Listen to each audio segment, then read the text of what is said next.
Okay, perfect. Thank you, Katie and comms for going. We're now live, and just want to welcome everybody to General Council of March the 8th. And just before I go to our agenda, I would just, before I begin, I would like to acknowledge all of our women, as it is International Women's Day, especially all of our women in leadership. And basically, I just want to acknowledge all of our women in our community that are doing amazing things and continue to do amazing things. So just really want to say happy International Women's Day to all of our women. With that being said, again, want to welcome everybody to General Council of March 8th. I'll first begin by identifying any media on the line. Victoria Gray from the Turtle Island News. Good evening, Victoria. Good evening. Are there any representatives from the Turtle Times? Okay, seeing just the Turtle Island News. I'll look to, and again, I want to say now to Amber Skye for her opening prior to the live stream. That will lead me right into any changes, additions, or deletions to the agenda. I see two hands being raised. I'll first begin with Wendy, then over to Sherry Lynn. Thanks, Mark. I've got two. One is a housing land strategy and the other is a road strategy.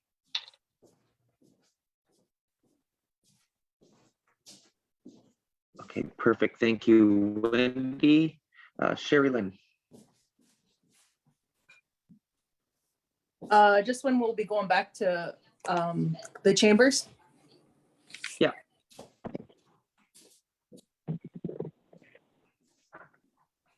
Okay, is there anything further? Seeing or hearing none, then can I get a motion to adopt the General Council agenda of March 8th? Is there a mover and seconder? Moved by Wendy, second by Sherry Lynn. All in favor? Any opposed? Seeing or hearing none, motion is carried. We do have a delegation joining us this evening in relation to Six Nations natural gas. I know our gas bills have been the latest buzz in trying to come up with some solutions to lower those bills. So I know Councillor Helen has brought this to our attention multiple times. And so with that being said, I'll introduce Tracy Skye, the General Manager of Six Nations Natural Gas, and joining her as well, Board Member Steve Williams. Tracy, I'll pass the floor. Is it Tracy speaking on behalf or? Yes. Yes. Okay, hi. Perfect. Hi, good evening, Tracy. Good evening, Mark. So I did send a PowerPoint presentation. I'm not sure if you guys run that or if I run that. If you have, can you do a share screen, Tracy? Just let me try here. We have some internet issues. Yeah, I don't think I'm going to be able to. Okay, I can just maybe check in with Tammy. Tammy, are you able to share screen the presentation just so community can follow along? Perfect. Thank you so much, Tammy. Okay. So this is helping our customers. Oh, sorry. Sorry, no, go ahead, Trace, over to you. Okay, so this is helping our customers understand their billing charges. And if I can get the next screen. This is a layout of our sample bill. I'm hoping that customers have had a chance to look at our sample bill posted in our local newspapers. If not, we've also included a copy with our recent bills. I will explain each item line by line in order as they appear on the bill, starting with the service charge. The service charge currently is $6.25 a month and has remained the same for the past 32 years, since 1990 to be exact. This is charged by all utility companies and some as much as $30 a month. This helps offset costs for maintaining our pipelines, monthly meter reading, insurances, annual leaks survey, just to list a few. The next item is the blue highlighted item, which is gas used. This is considered our commodity, which is based on customer usage and measured in cubic meters. This is a direct in and out charge, and this is what we are charged by our supplier. Currently, the rate is 11.109 cents per cubic meter. This charge will fluctuate as our contracts renew, normally every 1 to 3 years. However, when we go beyond our portfolio limits, we will be required to pay day-to-day rates. This usually only happens during extreme cold weather conditions, which did happen in February and January. Six Nations Natural Gas does not have control over these costs as they are based on market value prices. And just to let everyone know, this charge will be going up in April once we finalize our new agreements. The next charge listed is the Federal Carbon Reduction Plan. This is a fee applied to fossil fuels based on the amount of carbon dioxide released when burned. This was introduced to try to combat the climate change. Coal, for example, will release more carbon pollution than natural gas. Therefore, the fee per unit of coal will be higher than that of natural gas. Back in April of 2020, I reached out to a First Nations taxation lawyer who informed me that the Supreme Court of Canada ruled the carbon charge as a regulatory fee and not considered a direct tax in the normal sense of the word, meaning First Nations are not exempt. Currently, the monthly fee is $7.83 or 7.83 cents per cubic meter. This will be going up in April to 9.79 cents per cubic meter. This applies to all fossil fuels in Ontario, including natural gas, propane, and gasoline. This is also a direct in and out charge. These funds are sent to the federal government by Six Nations Natural Gas. Please know that this is a political issue and this does go beyond the scope of utility company. The next two lines are highlighted in yellow, our delivery, and orange for our transportation costs. Customers have asked us why we have two separate delivery charges. When the invoices were first created back at the beginning of time, in order to remain transparent, Six Nations Natural Gas decided to show the portion of the bill involving delivery as two separate line items. One being the direct in and out charge, which was to Union at the time. And for this line item, we do not determine the cost of this charge. This will fluctuate. The other is the transportation, and this is the funds used to operate by Six Nations Natural Gas. And this charge, we do determine the amount. This was done so customers could see the portion used by Six Nations Natural Gas to operate has been consistent for many years. I will break this down a bit more. Like for the delivery, like I said, these are the funds used by Six Nations Natural Gas to operate. This amount has been consistent at 13.5 cents per cubic meter since 2012. We are trying to avoid raising this fee, but as costs arise around us, there might not be an alternative. Six Nations Natural Gas does not have the customer base as off-reserve utility companies. However, our overhead costs are similar, meaning we have to charge a bit more for our portion in order to sustain a viable business. They have tens of thousands of customers where we have less than 4,000. Their service fee is much higher, and if you multiply that by the number of customers they service, you'll understand why their deliveries can be a little bit lower. These funds are what we use to pay for transportation and gas used by customers who do not pay their bills. And what I mean by that is we get a bill from from Enbridge, we get a bill from Shell, and we have to pay those in their entirety. So when customers don't pay their bills, we still have to pay them, and those funds come from the transportation or from the delivery, sorry. I'm getting ahead of myself. The transportation, which is highlighted in orange, these costs are charged to Six Nations to get the natural gas from the producing wellhead to our meter stations. This also includes the cost of processing the gas at the production fields. Currently, we have 2 meter stations. Both are located just outside the reserve boundaries. So Enbridge does not have any pipes installed on Six Nations land. All the pipes that are in the ground belong to Six Nations. These transportation charges will fluctuate as we renew our contracts, normally every 1 to 3 years. And this also is a direct in and out charge.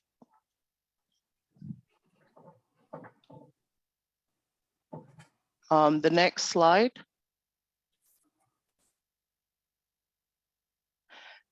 This slide, I just kind of created a 10-year comparison. So if you look at the flow chart, you'll see that the yellow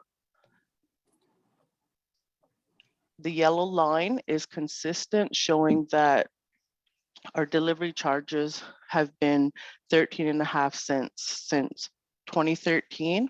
And the other items on there, which is the gas in blue, the transport in orange, the carbon in gray, those are all direct in and out charges. And those charges, we don't control. We have to pay what they charge us. So those charges will fluctuate, and those are usually go on current market value prices. And I just did this just to show customers that we've been consistent with our costs to the customer. And that's been since 2012. I'll skip the next slide just because I've kind of went over all of that in the carbon reduction plan for the bill. But one thing I did want to say is during the last meeting, Sherry Lynn had asked for possible solutions for our customers. And although there isn't really much that we can do in regards to our bills that have already been charged, customers can reduce their future usage by checking their home for any areas of drafts, such as under doorways or windows, and seal them up properly. Ensuring events or air duct returns are not covered and that the area around them is kept clear, as this can create the furnace to run harder. Remove any window air conditioners and properly seal the space, because a lot of times customers will leave their air conditioners in all year, but the little spaces around it, that can cause drafts, and that will make your furnace run harder, and because it tries to maintain a certain temperature. Maybe wear heavier clothing during extreme cold conditions. Another thing that we found, that if people use those smart thermostats to lower the temperature during the day, this can reduce your amount of gas usage. Change your furnace filters regularly, at least once every 3 months. If the airflow from your furnace is if you change your filter regularly, that airflow is more consistent and it doesn't have to fight as hard to get through there. And then last but not least, ensure that your walls and your ceilings are properly insulated. And that's all I have right now. Okay, thank you, Tracy, for walking us through your presentation.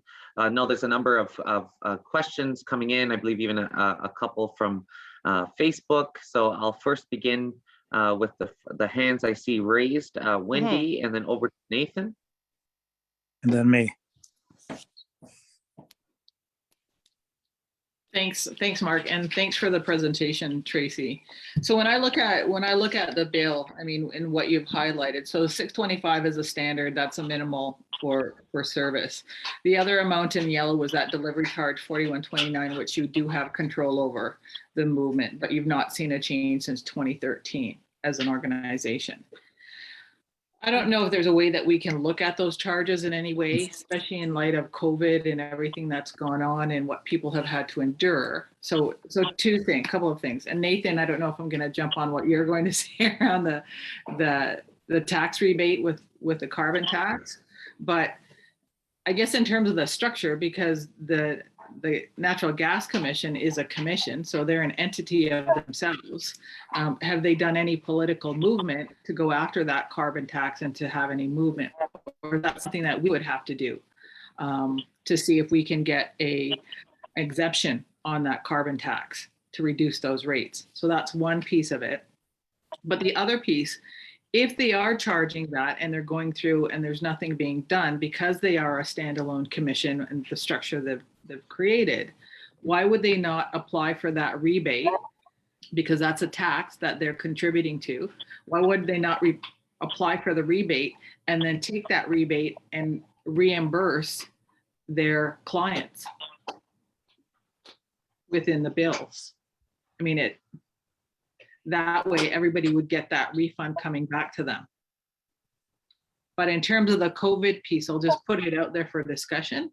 Because we did receive COVID funding to help support the community, is there a way that we could use a portion of those funds in an interim to provide extra help, certainly to our seniors who are having difficulty with gas bills, but young families as well, to help them if the need is there?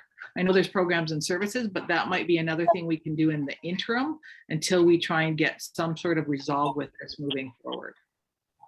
Because people, I mean, not everybody has the luxury of, doing all of these things within your house. I mean, housing is an issue in and of itself. So, I mean, a lot bigger issues at play. Thanks. Yes, of course, we can have further discussions. I'm not sure what kind of funding that you do have available, but we're open, to communication on that. As for the carbon tax, we all call it a carbon tax. However, when I reached out to the taxation lawyer, he said that the Supreme Court of Canada said it's not considered a tax, it's a regulatory charge. So therefore, it's not considered a tax in the normal sense of the word. I believe that the Chiefs of Ontario were supposed to look into this, but like I said, it is a political issue, and we can't. I guess what I'm trying to say is that we can't ask for the government to reimburse us. So sorry. Pardon? Go ahead. Was more for Chief and Council. Yes.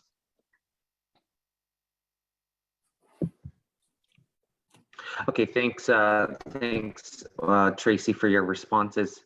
I'm going to shift over to Nathan, and then I'll go to any other questions from council, and there's a couple questions from community. Yeah, thanks, Chief. And this is a complex issue, and probably is a good reason why we should not be depending on the Chiefs of Ontario. Because yes, they did indicate that they were going to start a committee, but then they went AWOL, right? We didn't hear from them for months, and this issue got away from us. But that doesn't necessarily mean we're kind of caught now. And I'm kind of thinking along the same lines as Wendy is. I think we need to come up strategically and look at the resources that we have available. Look at kind of how best we can negotiate this with the appropriate levels of government, and pool that kind of resources together to come up with a very innovative program that will provide those rebates going forward. I'm not only thinking at it from the standpoint of the carbon tax, because our gas bills are going to grow and grow and grow. And we know, geopolitics is going to fuel that heavily in the next, 5 years, 10 years, however long that lasts. So I think we need to come up with a lasting program that's going to be in place for at least 10 years and beyond, that comes up and provides these rebates, not necessarily just focusing on carbon, not necessarily just focusing on the delivery funds, because I think we can negotiate those out in time, but providing relief because the cost of gas and natural gas is just going to skyrocket given what is happening, across the world. So I think now is a really good time to come up with a good program. And I don't want to raise expectations here. I don't know what we can do, but at the same time, I think we need to start getting to the table, getting the right people around that table, and coming up with a rebate program that is within our control, and we can do that. So let's actually start putting that plan in place to develop what this looks like going forward. We did that in water. We're considering some other areas. So that's something I would put down. I don't have all the answers right now. I've done a lot of work on energy, but I think we need to start with at least identifying who should be at the table, what resources we have available, and coming up with the starting of what a rebate program could look like going forward. So yeah, there's a lot of work in a lot of complex areas. We have to kind of look and staging that out, but with the assistance of natural gas as well as some energy experts, I think we can get there. I would love to see rebates for young families, especially for our elders, so, I would like to be a part of that. Yeah, I think so. Thanks, Nathan and Wendy, for your comments, and Trace. I think just to further add in terms of, I know Sherry Lynn and I had this conversation as well in terms of that, because we have to do something now, right? As we are, like Nate, to your points of really determining the political action plan and how we best move forward on this issue. However, in terms of the resources that we have now, we can really look at the COVID response. Because obviously, as we're shifting into hopefully towards the endemic, that we could be able to further support community members at large, with these bills. So I do really appreciate your comments. I think it's something that we can, it's definitely attainable. And it's just really, we just got to put the things in motion and get the job done, all while coming up with that political strategy in terms of how we best move forward in that way. I have Carrie next, and then over to Sherry Lynn, and then I'll go to some questions in the chat as well. Carrie, you have the floor. Hazel too, Mark. Yeah, I was just going to ask Tracy when we could expect a big increase on our bill because of that Russian invasion. It's looking like April, Carrie. Okay. Okay, thank you. Thanks for that, Carrie. I have Sherry Lynn in queue next, then over to Wendy, and then Hazel, and then a couple questions from community as well. Sherry Lynn, you have the floor. Yeah, that was just mine. It says she saw it was going up with the new agreement. Is it because of what's happening in the world right now, or is it the new agreement that there's changes? Why it's going up? It's going up because of what's going on in the world, and it's based on market value. Like I said, market value prices right now. Natural gas prices are really high right now, and we have to finalize the biggest portion of our portfolio by April 1st. So I've been having meetings with Shell, and we're trying, and the rates change on a daily basis. So we're trying to work together and get the best prices possible, but not lock them in for too long of a term in hopes that the prices do come down. So to give you an example, we do have one portfolio where we're paying $1.42 or something like that. I don't know it offhand, per gigajoule.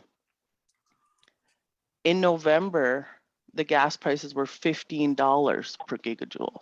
So right now I'm trying to secure something around in the $3 and some odd cents per gigajoule. And we're going back and forth to try to determine whether we want 1-year contract or 3-year contracts, because we don't know what's going to happen over the next few years. So I'm trying to secure some of the gas in long term and some of them in shorter terms, if that makes sense.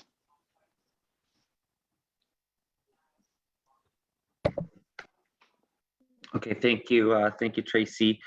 Next in line, I have Wendy and then over to Hazel. Wendy, you have the floor. Thanks. Just building on the earlier conversation, I mean, I think we have to challenge the regs because I think it's a matter of interpretation and challenge that, right? Because it is a tax, regardless if they're calling them regs. So do a challenge on that to see if we can't get some sort of a rebate on it. But I think it's really important that we understand very clearly what are the lines of authority and mandate, because we have all of these commissions and boards and the community, something like this, who does what? So is it the commission's responsibility to do that because they've set up this entity and the structure that they have in place, or does it fall back on us? I think that has to be very clearly identified. And if it is us, then what do we have the authority to do, given that structure? So I think that needs to be very clear. The other piece is, I mean, we've got Enbridge and Shell. I mean, they all do corporate social responsibility. So is there any efforts to go to them and say, can you give us compensation back to the community and use that against the charges?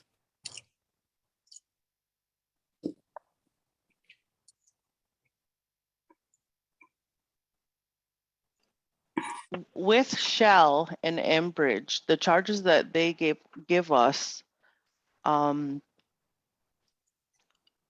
not sure. I haven't asked for any rebates. I haven't asked for any reductions. I'm not even sure exactly what you're trying to say.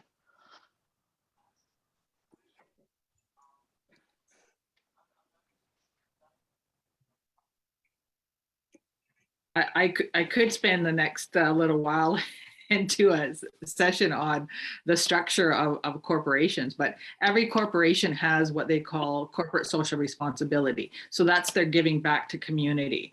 All of these companies, especially oil and gas, they have a large portion where they dedicate to Indigenous First Nation, because there's so many resource negotiations, impact benefit agreements, all of these pieces that they do constantly. And it's a portion of the profits that they make, a very tiny, tiny, tiny portion.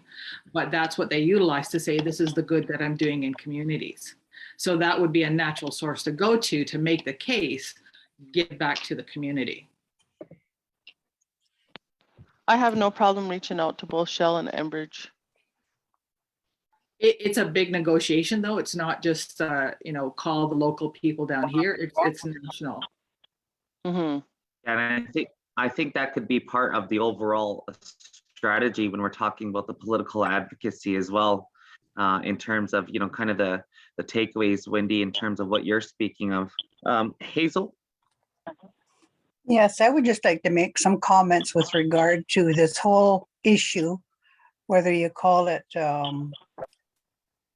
carbon tax or excise tax or any other kind of tax. I think the entire matter boils down to a political issue that our council needs to address.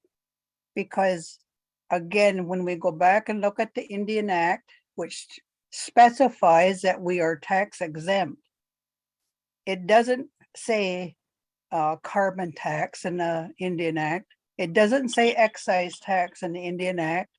It does not say GST. What the government has done is taken that word tax out of that Indian Act and dissected it into every little name they can think of in order to pull more money to the government at our costs, when we're supposed to be tax exempt, full tax exempt right at the get-go. So I think the way I see us addressing the matter is to form a a tax exemption committee. That means we're going against all taxes because as you recall, that GST tax when it was implemented was only supposed to be for a short while. So I think rather than fight it, everybody just kind of went with it. Well, it's not going to be forever. Well, it's been about how many years now? Many years. Just before the last council, the 57th ended, we did create a tax exemption committee. And we had some discussions, and Helen was on there as well, where we were going to bring the Minister of Finance here to speak exactly on that tax and how it's written in the Indian Act, because we all fall under that. I think that's the only route we can go. If you really want to address the matter, you have to address all of it. And I don't like the size of these bills either. It seems crazy that if you use $30 of gas and you're paying like 80, 90 for its transportation here, it's kind of like a matter of, well, I didn't want to buy the company. All I wanted to do was buy some winter fuel for my furnace. So that's how I feel about it. And I think we as the council need to establish that tax exemption group to address this with the Minister of Finance and to I guess we'll have to make them listen to us because it's not in accordance with what the Indian Act even says, yet we're following. Every time they give us a new tax, we have to fall in line and start paying it. Thank you. Okay, thanks Hazel for your suggestion as well. I do think obviously that's as you've mentioned, the bigger issue, but I think also too, while solving that, we need to make sure our strategy is road mapped out clearly as Wendy's articulated, so that we know exactly, what a political advocacy needs to, time and energy spent where type of thing. I'm going to go to a couple questions coming in from community as well as a couple in the chat itself. This one comes from Phil Montorf. Large volume gas consumers use up your contracted consumption volumes beyond what the contract secured. Why should individuals have to pay the increased price while the large manufacturing consumers of natural gas continue to line their own pockets? So I'm not sure if Tracy, if you could allude to that. Our daily consumption,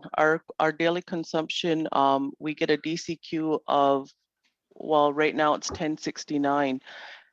That's based on the prior year's consumption, which includes our large volume gas customers. However, it's not the large gas consumers that are consuming the extra volumes. It's our residential customers, it's our homeowners. So it's our large gas customers, like say, the several factories that we have, they basically consume the same amount of cubic meters that they normally would last year or the year before. Like they're pretty consistent. It's when it's colder out and, in the evenings and at night, our residential customers are using twice as much. They're using 30% more this January than they did last January, if that makes sense. Okay, thanks for that, Tracy. I just want to go to just one more, a couple other questions coming in from community, and maybe I think this is something where you were trying to decipher, the difference between understanding the natural gas bill as well as the hydro bill, because this question comes on from community. We no longer have to pay delivery charge to Hydro One. Why is there a delivery charge for gas?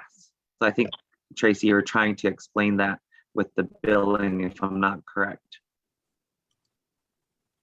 Yeah, from my understanding, the I don't know the whole agreement between Six Nations Elected Council and Hydro, but Hydro One, they bill, like, their endpoint users are our residents, like our community members, whereas Enbridge, we are their end user. Six Nation Natural Gas is their end user.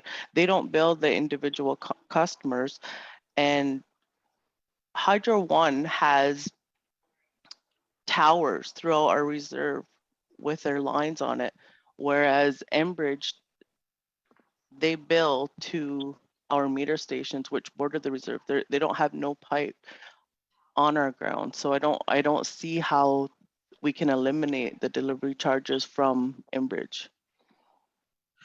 Well, I think, and just even further to that, obviously, our former chief was a champion in the elimination, in partnership, with the other First Nations to see that delivery charge removed from Hydro. And I think obviously that was very much a political advocacy move. So I think, in terms of understanding, that journey and getting, the different meet, obviously it didn't happen overnight. So it was a long time coming for that elimination of the Hydro One delivery charges. And I think that's something maybe that we could also look to visit, because like Hazel says, this is a much larger issue than just our natural gas bills. As we see, things coming up within community, I think this again is opportune time to deal with the whole picture. But it's a matter of, to Nathan's point, understanding both the small, medium, and long-term strategies, all while making sure we have an interim plan in place to help with our community members now. So I think there's a few things that we have to juggle here to make sure that we're maintaining both, or rather all three of those strategies, all while maintaining the interim. There was another question coming in. I do see a couple hands being raised. I just want to get to a couple more.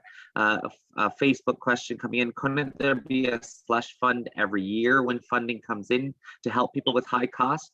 Again, I think those are areas that this council needs to discuss further in terms of our resources and what's available at this point in time.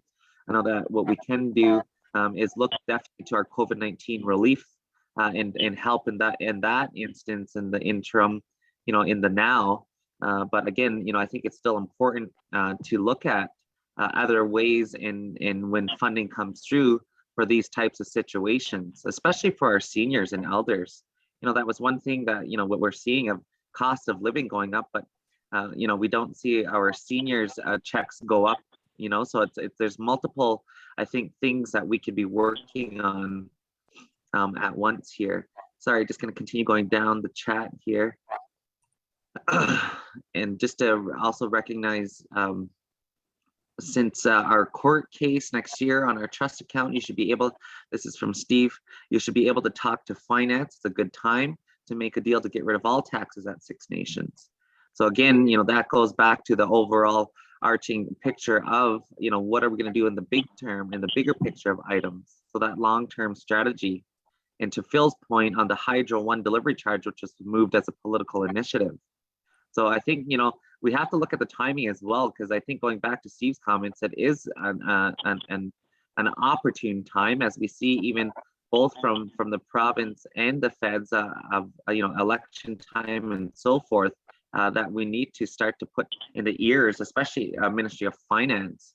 I know we've even talked about, looking at all, when Hazel talks about all taxes, even the excise taxes that Grand River Enterprises pays, and what that looks like. And there's also, even now with the new company, OTE, I know they have also had issues with what they're paying both provincially and federally in terms of excise taxes. So again, I think there might be worthwhile to look at the bigger picture of, reinstating this committee, or rather what we're shifting over to portfolios, and what that looks like. And we can have a further conversation there in terms of discussing that long-term strategy. But more or less, we have to do something in the now. And I think that's where we're getting to in terms of the rebates, looking at the COVID-19 resources, helping offset bills in the now, so that politically we can, align ourselves so that we can actually achieve what we're going after.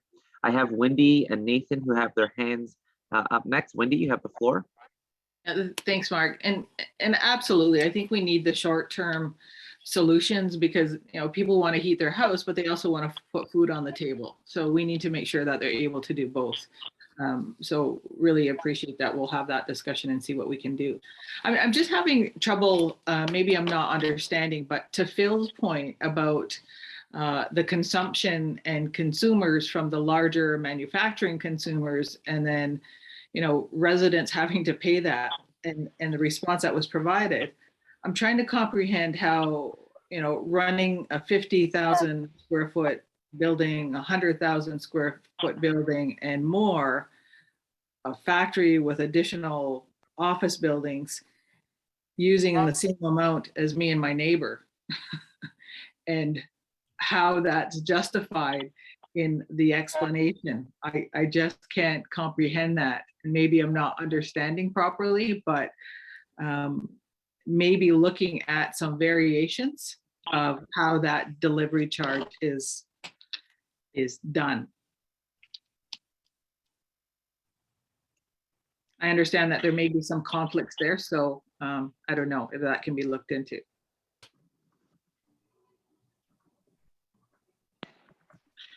We Thank did you. compare a Okay. couple of the bills from, oh, sorry. Nope, sorry, go ahead, Trace. Well, we did compare a couple of the bills from last January and this January, because we couldn't understand why our bill for Shell was so high.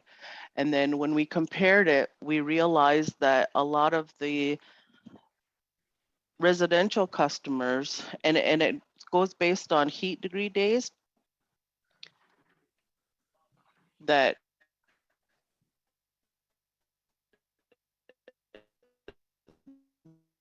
they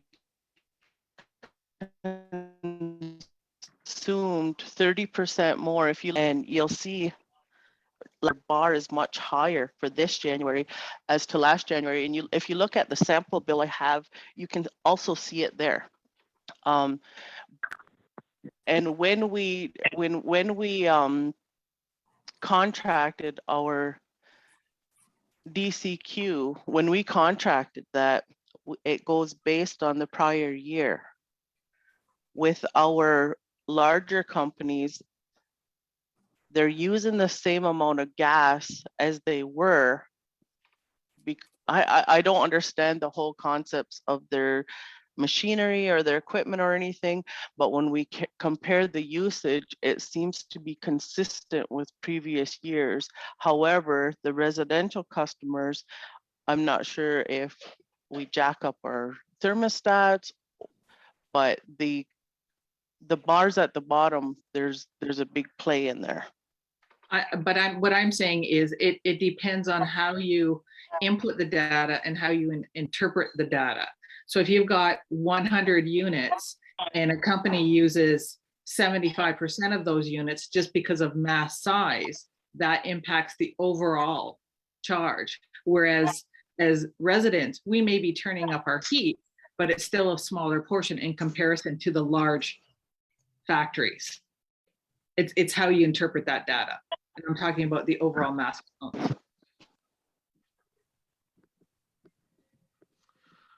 Okay, thanks, Wendy. Sorry, Tracy, I know we were having a little bit of difficulty with your connection. You were in and out there a bit, so looking to our next speaker, Nathan. I have a number of speakers in queue. Nathan, you have the floor next. Yeah, I think I too need some clarity on that last one in terms of the analysis of commercial versus residential, because it's just not jiving at my level.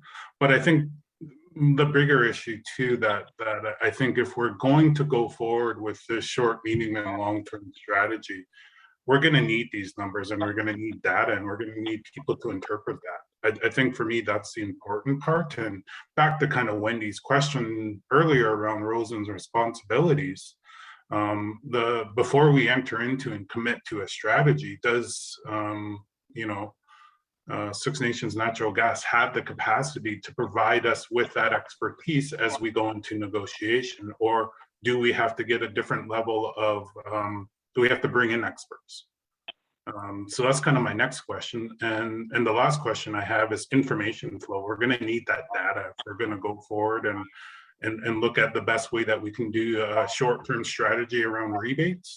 That's going to require data from natural gas. So is there a way we can get access to that?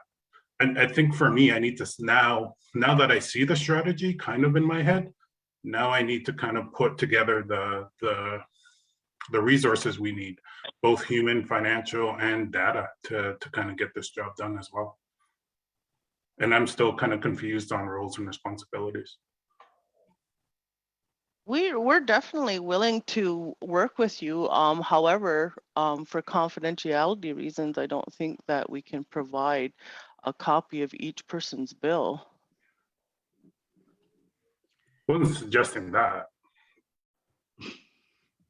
But we still need some semblance of data. So as an example, and when we did Hydro One, we got bills. We just didn't get the names that are on the bills. We got Okay, yeah, for sure. Examples, right? But yeah, like I said, I'm willing to work with you. Okay, thanks for that, Tracy. But just even further to Nathan's comments or questions, it's looking at the capacity within.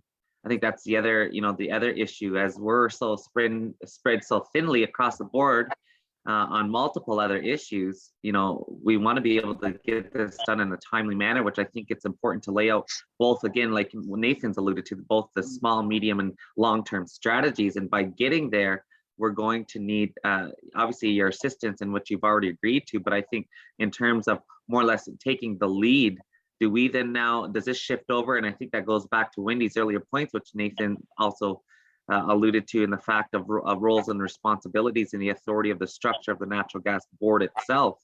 So usually back at, like, what is the process that has happened in the past? Has there been political issues in the past that the board has brought forward to previous councils? And what is that process, and what does that look like? I think those are a couple other pieces that need to be clarified. I do have a speaking orders list. I have Steve, Darren, and then over to Helen. Steve, you have the floor. Chief, just so you know, from GRE's point of view, we have a bigger meter. We also pay a higher rate than everybody else because of how much volume we use. Tracy can probably tell you that. But I know we pay a lot more. And if the big companies like GRE and the other ones didn't pay it, you guys on the other end would be paying more than you're paying right now. So we're picking up the major part of the costs. Our costs are always about the same. We use the same mode all the time. We don't jack up our thermostats at nighttime. So we just continue doing the same thing. We brought this carbon tax issue to council over 2 years ago when it first started, and said, we have to work together to do this and get on side with Chiefs of Ontario and AFN to fight this thing.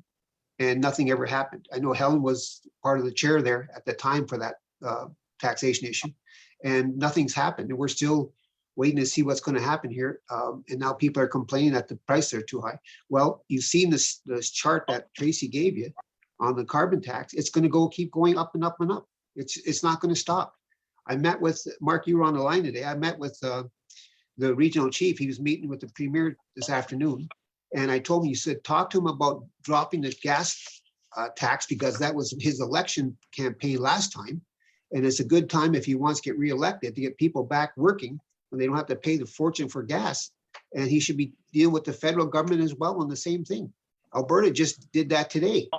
They're getting rid of their tax altogether. And they're even giving a $150 rebate to every customer for hydro. So, I mean, there are things that the province can do. I think it's just politically, you have to push them into that direction. And the gas company doesn't have the authority to do that. That's basically a political issue. So what I did meet with Glenn here today and talk to him about that. So we are hoping he made that discussion today with the taxes. Thank you.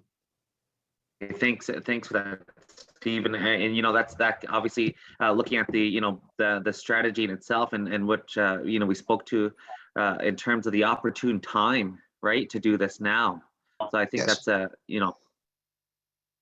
And the other thing, Mark, just so you know, for council's understanding, GRE has paid over $2.5 billion in excise tax. $2.5 billion. that could have came here into other communities across Ontario. So there is something we should be doing on that. I mentioned it to every council and nobody's ever done it. Yeah. So, thank you. Yeah, appreciate that. I know we do, Darian, and as well as the CEO has been meeting on that issue as well, in terms of starting to strategize and what we could do together to see this through. I have Darren and then over to Helen.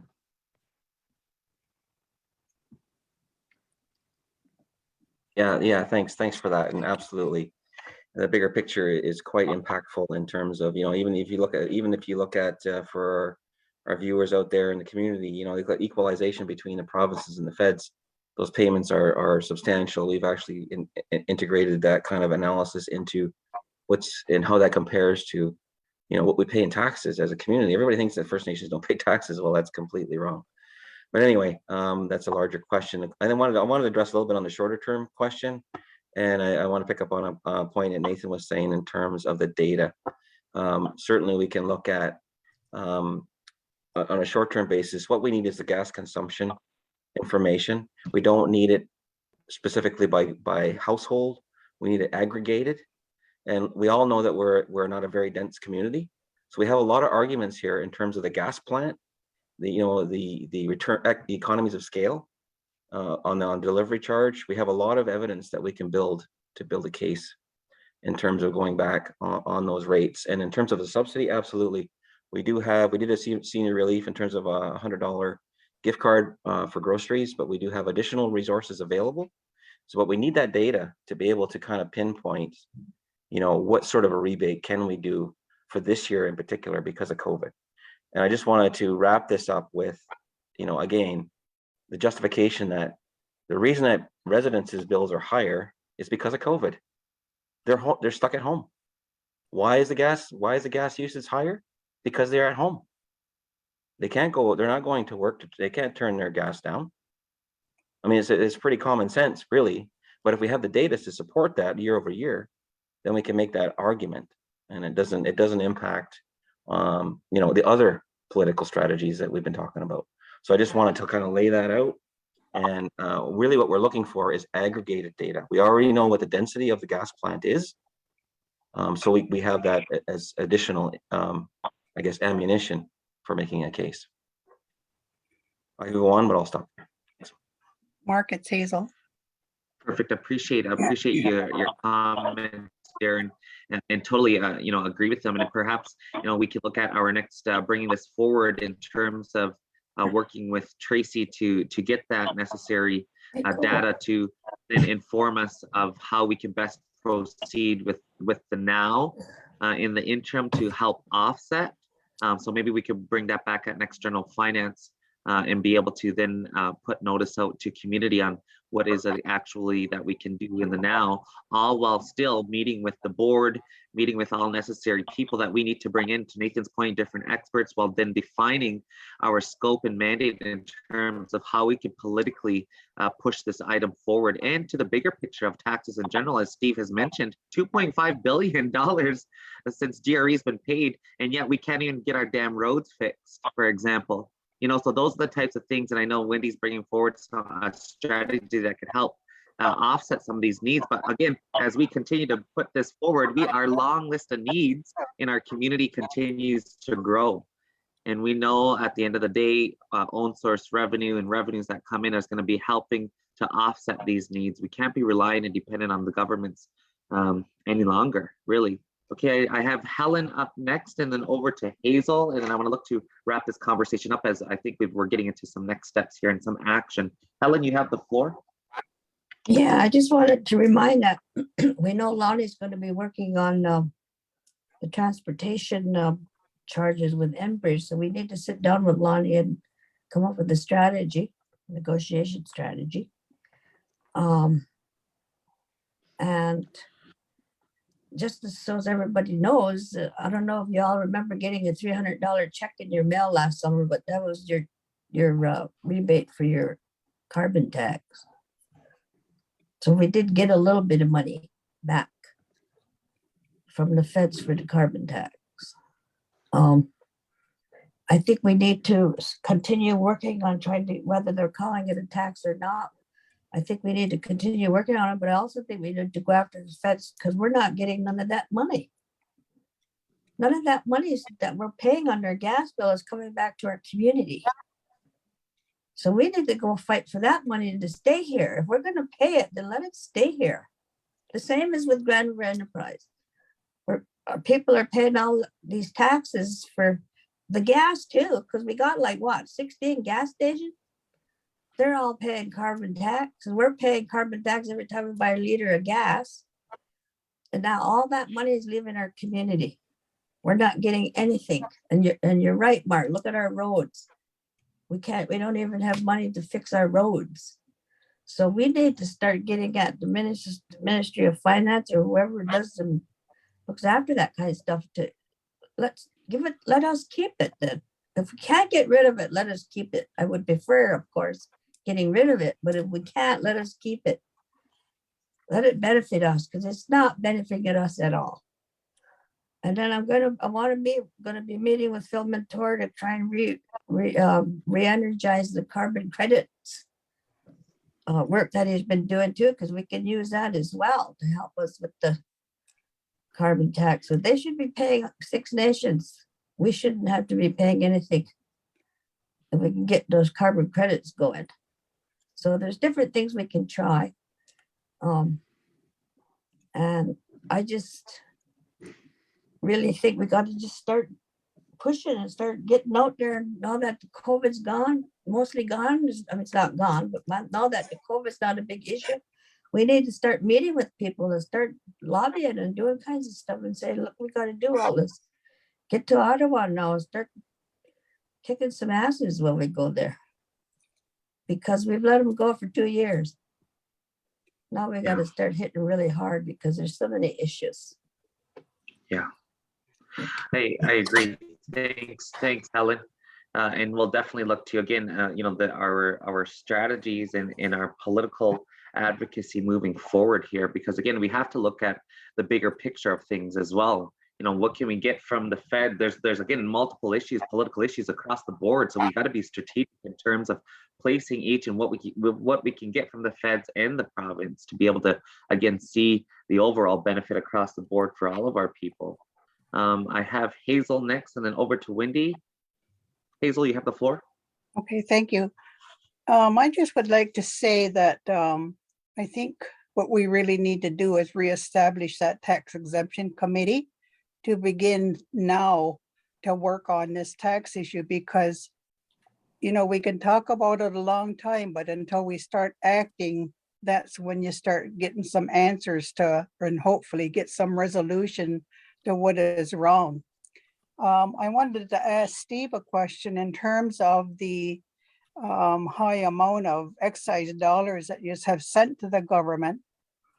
Is there any chance, like say if you even sat on our tax exemption committee and you took perhaps action where you didn't submit all of those taxes and start fixing our roads?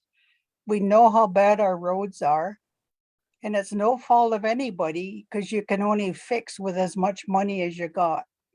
The water lines that need to be installed all over the reserve, water lines hooked up to the people's houses, the Parks and Rec for the little children. I understand that Parks and Rec does not get any funding from the government. That's all self-generated from within our own First Nation. Yet by you sending all of that tax dollars over to the government and they're paying for everybody else's Parks and Rec off reserve, I just find that so unfair for our children. And like they have to pay a high cost. I don't think it's as high as Brantford, but because they don't have all of the AAA and AA and all of that, but nevertheless, it costs parents a lot. So we could keep those tax dollars here and our people could enjoy better roads, running water. It would be so nice for everybody.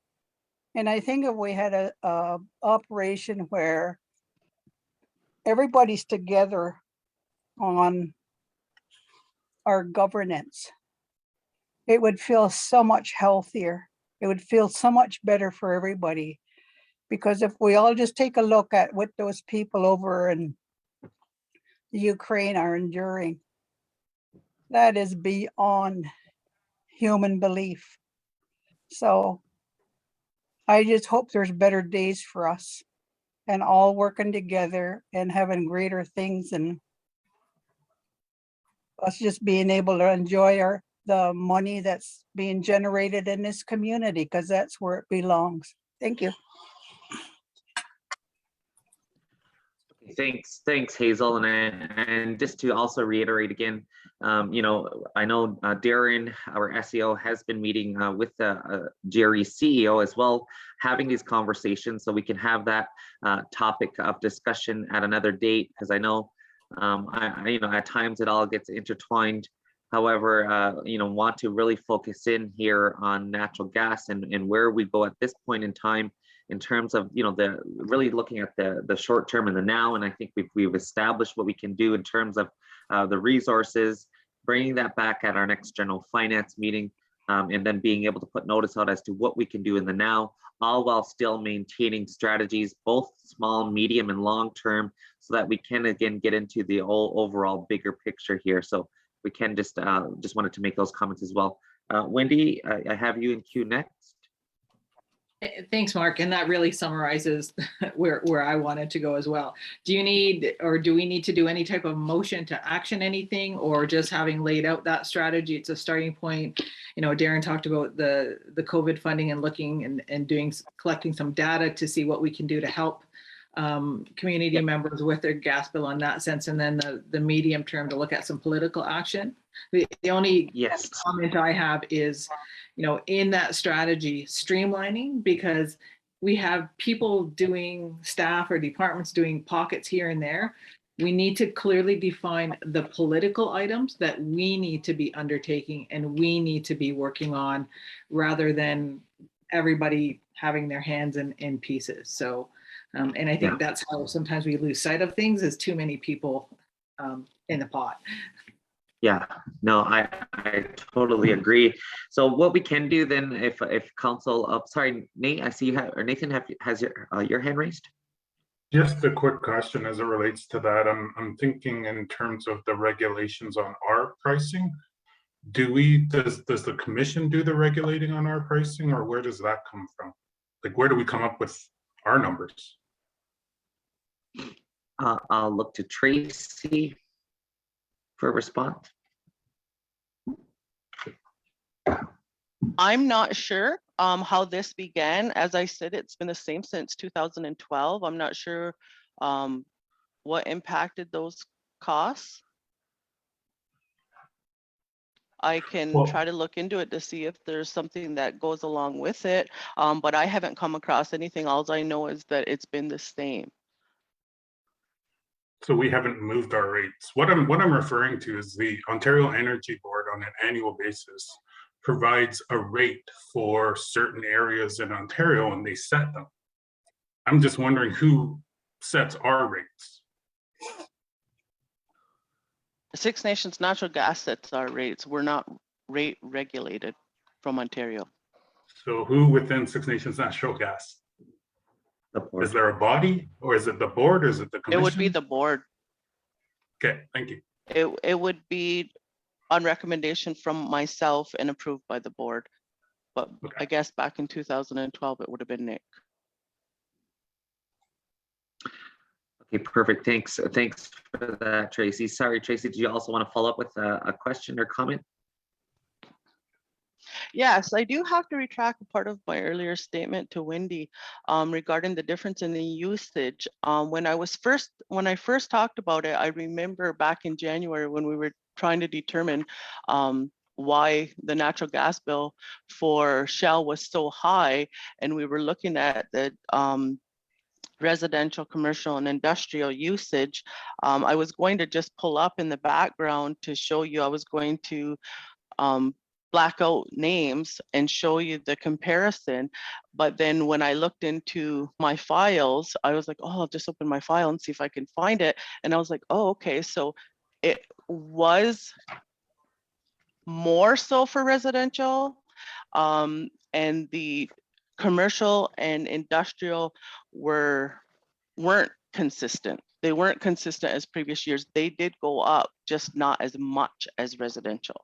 So I did say that it was consistent, but when I look back at my files, they did also use more gas, but it was the residential customers that used more than they had in the past couple of years. So sorry about that, Wendy, you were right. Okay, thanks. Thanks for that clarification, Tracy. So maybe perhaps what we can do, just Wendy, to your earlier point in terms of putting this in action, oriented motion. Maybe if we can just look to those key points that we had discussed earlier on with looking at the interim. So we'll look to direct our SEO to work with finance to look at our COVID relief resources in the interim to see how we could offset our community members' bills in the now.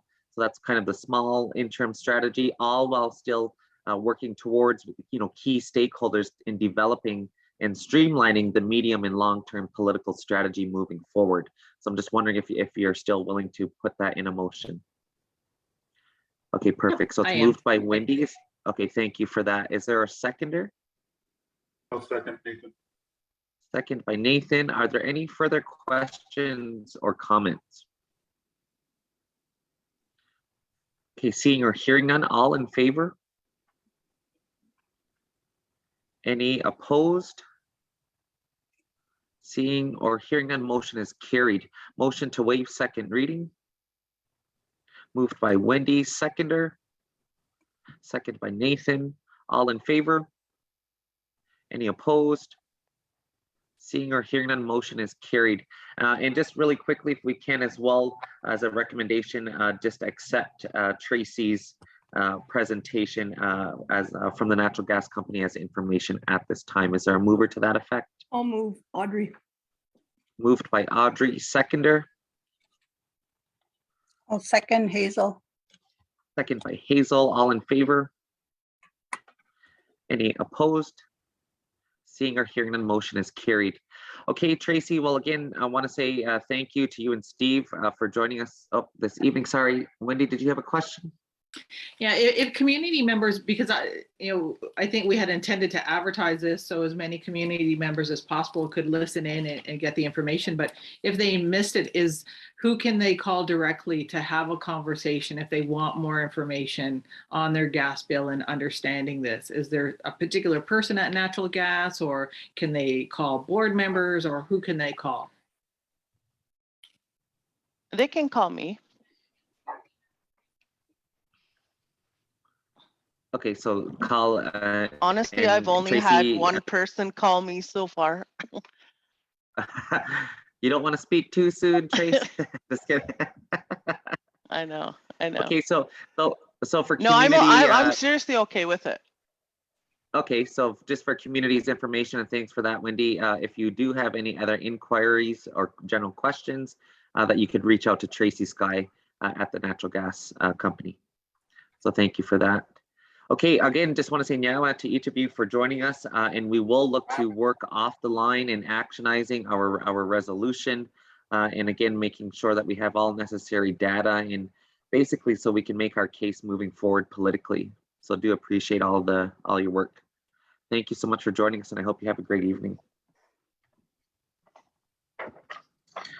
Thank you, you as well. Take care. Okay, Council, that leads us into our next item on our agenda, which is the adoption of the General Council minutes of February 22nd, which will be within your Dropbox. Actually, Chief, sorry, I wasn't able to do them. I didn't have access to Shirley's information, so they'll have to be brought forward when she returns. Okay, no problem. And just on that note, Council and community, just wanted to also, if you can, keep Shirley Johnson in your thoughts and prayers, and wish her a speedy recovery. she's undergoing some health issues, and really want community to know how much Shirley means to our organization and the work that she's done through our organization over the years. So if you can keep her in her thoughts, that would be really great. Thank you so much, and do appreciate that, Tammy. Okay, so I'll move right into our next agenda item then, which is political updates and recommendations. As you see, there are 3 recommendations and decisions that we have to make on. I know Jill has prepared these briefings as well, so I'll check in with Jill to introduce a few of these items, and then we'll look to open up the floor for any questions or comments, and if there's any additional information needed. So I'll pass the floor right over to yourself, Jill. Thank you, Chief. So the first one we'll start with is in a request from the Iroquois Caucus for some representatives to sit at the integrated strategy session on radioactive waste. And I'll give a brief background, but at the Iroquois Caucus General Assembly held in December of last year, discussion was held on the submission of a proposal by the Iroquois Caucus to the Nuclear Waste Management Organization to fund an engagement session on the integrated strategy for radioactive waste. So what that is the long-term management of nuclear fuel waste. So the Iroquois Caucus General Assembly felt that was a good strategy to move forward with a proposal to the Nuclear Waste Management Organization, whose job it is to put together a long-term management plan for nuclear fuel waste. And the Iroquois Caucus did move forward with that, put forward a proposal for engagement with the Iroquois Caucus communities, and their proposal was approved by the Nuclear Waste Management Organization. And so the Iroquois Caucus was moving toward having this strategy session on feedback about radioactive waste and its management in the long term. It then came before the Iroquois Caucus once again earlier this year, asking for representatives to be sent from Six Nations and the other Iroquois Caucus communities to participate in this strategy session. And that's where it now stands. At the last meeting on February 18th, Tyendinaga provided notice that they would not be participating in the engagement session. The engagement session also was in cooperation with the Anishinaabe Nation, who also withdrew their participation, indicating they wanted nothing to do with the Nuclear Waste Management Organization. So one of the key components, key communities for the Iroquois Caucus withdrew their participation in this. The other Iroquois Caucus communities, including ourselves, have not confirmed representatives at this time, although an update to that is the community of Ganastage indicated that they would always support any discussion or meeting to rectify this situation. So that email came yesterday. So they're willing to participate on some level in providing feedback for this strategic planning that the Nuclear Waste Management Organization is designing. So that's where it now stands. So the Iroquois Caucus coordinator was asking for representatives to participate. And in particular, it was 2 representatives that were being requested, 2 council representatives. Six Nations could also send a technician if they so wanted, but it was to gain feedback around the long-term management of nuclear fuel waste in terms of the overall strategy for this particular issue. So that's where it stands at this time. Okay, So- thank you, Jill, for, oh, sorry. Yeah, so I was just going to say that, yeah, the Iroquois Caucus coordinator made a recommendation to still move forward with this engagement so that First Nations, in particular Iroquois Nations communities, would have their say in this particular area. So the other thing, and I sent the background materials as well, is that there is some precedent for some of this. And if you look in your materials, there was a couple of youth engagements that were done, First Nations youth engagements that were done. And this was kind of the framework in which Iroquois Caucus was moving forward. The same consulting firm that was going to be doing this engagement session also did the engagement sessions for the First Nations youth, and they're a consultant firm out of Tandaniga. Okay, thank you, Jill, for walking us through your briefing on this item. And just one thing I think is also good to highlight in terms of some of our members who are connected to this, in terms of Bob Watts, Ron Jameson, and Diane Longboat, who also are playing a role within this file as well. So I think that's important to note. But nonetheless, we do open up for discussion, questions, comments. I'll first go over to Audrey. Then I see Wendy and Nathan have their hands raised as well. Audrey, you have the floor. Yeah, I attended a couple meetings with Iroquois Caucus. And one of the topics that they dealt with was the nuclear waste, and that was the transportation of it. And they were totally against it and not being near any big rivers, major highways, that sort of stuff. So that one went well. So now we've moved on to this new NWMO, Nuclear Waste Management Organization.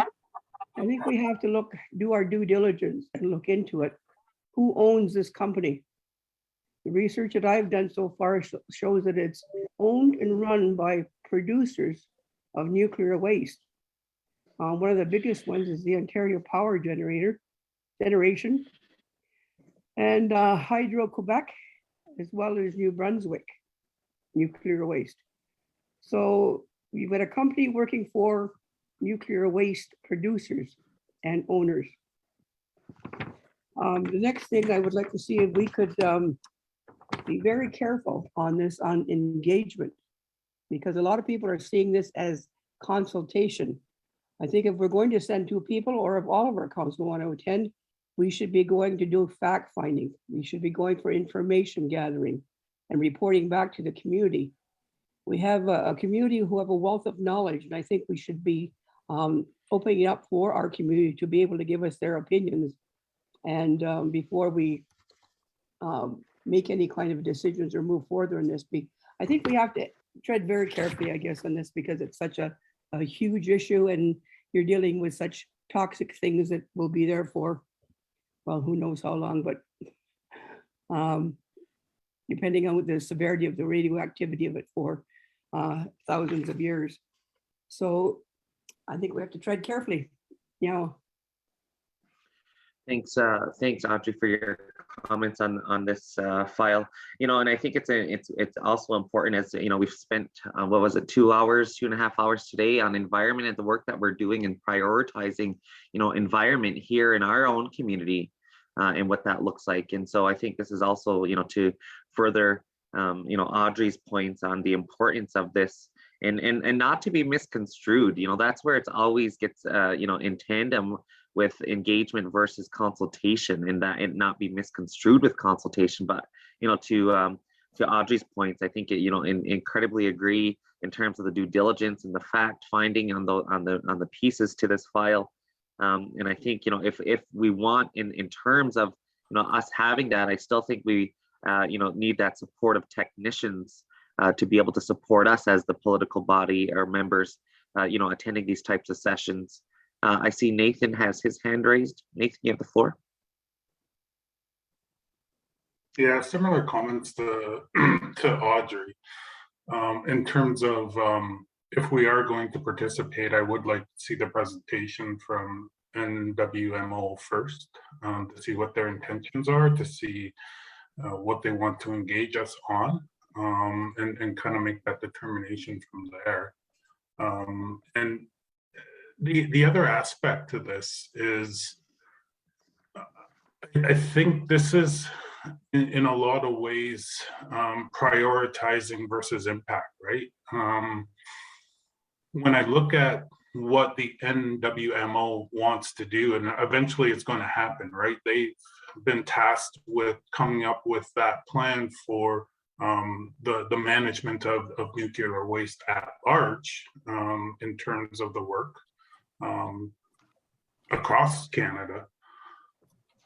What do we have to kind of pull that back and look at it in terms of what our roles are, roles and responsibilities as it relates to that particular file on that and the impacts. I would argue it's great. We have a great impact and we need to be kind of front and center, but not necessarily engaged in their process. I think that's where we have to walk the fine line, where we come up with a political statement and look at the work that they're doing, but pull back from engagement would be my suggestion at this point. I think we can get a lot of more work done if we take their information, analyze it, and come up with our own strategy, rather than participating in their venue. Because once we get into their venue and they mark our names off, they're just going to check the box. I don't care what experience you've had in the past or what you've been a part of. That's exactly what they're going to do. We're going to walk into the door, we're going to be in the room, and they're just going to check the box. Six Nations is done, we engaged. Doesn't even matter what information or how we provide it. So that's why I'm thinking, NWMO, and this issue's been, around for, decades, at least 2 decades while I was at Chiefs of Ontario. And I know why Anishinaabeg Nation is walking away, because their plan, NWO's plan, is going to go and bury it right in their backyard. So that's why Anishinaabeg Nation does not want to be part of this, because it's going to be right in their backyards. So for me, I would rather us work with NWO in an informal manner at first, gather the information, analyze it, get our experts, and then from there, we can contribute to providing our political voice, whether it be in or outside of NWMO. That's just my suggestion. Thanks, and definitely appreciate that approach in terms of next steps. Wendy, you have the floor. Yeah, thanks. I was just gonna say, why don't we do our own, create our own table? Those that want to come and sit at the table, maybe it's the communities that have pulled out, but let's do our own. And then if there's a position, then we do that. I mean, there's lots of information out there. I mean, this is not my area, but lots of information that we could obtain and then just create that position. And I think we need to take a look at what's going on at home with this and then go up from there. Definitely agree to the good suggestions and points. So maybe if I can, I'll just check in with Jill. Jill, if there's anything further that you'd like to add just based on the comments and conversation that we just had. No, not at this time. I just want to be clear that it may be that this council would like to do an informal manner with the Nuclear Waste Management Organization, understand what it is they're looking for, and then Six Nations does their own analysis and then move forward from there, and then invite potentially maybe others if they would like to. So my question is, at this point, Six Nations will not be sending representatives to Iroquois Caucus strategy session, if I'm correct in my understanding with that. I'm not sure. And then, yeah, that's the bottom line. Yeah.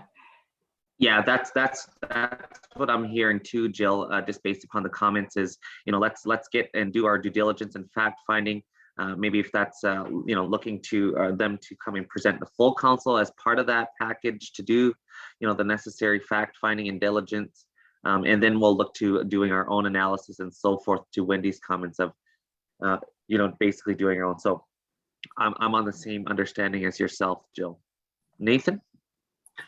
Yeah, thanks. I think we should actually be asking NWMO for kind of that first information dump, as much information as they can possibly give for us to analyze. And I don't care if it's like a truckload of information, as long as we have it.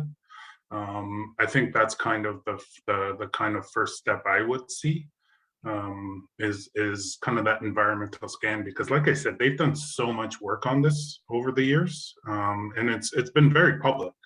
around some of these sessions. I don't know how many of these sessions I've attended. You know, the first one I attended, I remember they were trying to shoot this stuff off into space. So I'm like, great, we're gonna piss off the Martians now. So it's been around for a while, and the strategies moved so much since that time. So it would be good just to ask Bob to give us a quick refresher. We don't need him in to present, but just give us the literature. That would be a good start from my perspective. And you know what, just on that point as well, I know just reviewing my emails not too long ago, he actually sent an email to myself just on that, what you just said, Nathan. So if we would like Bob to come in and give a, you know, the really high level overview, maybe that's a good first step. Wendy? But I guess, sorry. Sorry, go ahead, Wendy. So, but isn't that engagement? Like, to Nathan, to your earlier point, I mean, as soon as you do that, that's engagement, right? We're working in partnership with Six Nations, and I mean, if the information is public, why not just access the public information and then go from there? I guess I'm not like the pros and cons, and as soon as that dialogue becomes engagement, so it's determining if that's what we want to do, then do that. But because I don't think there's a halfway point, right? Yeah.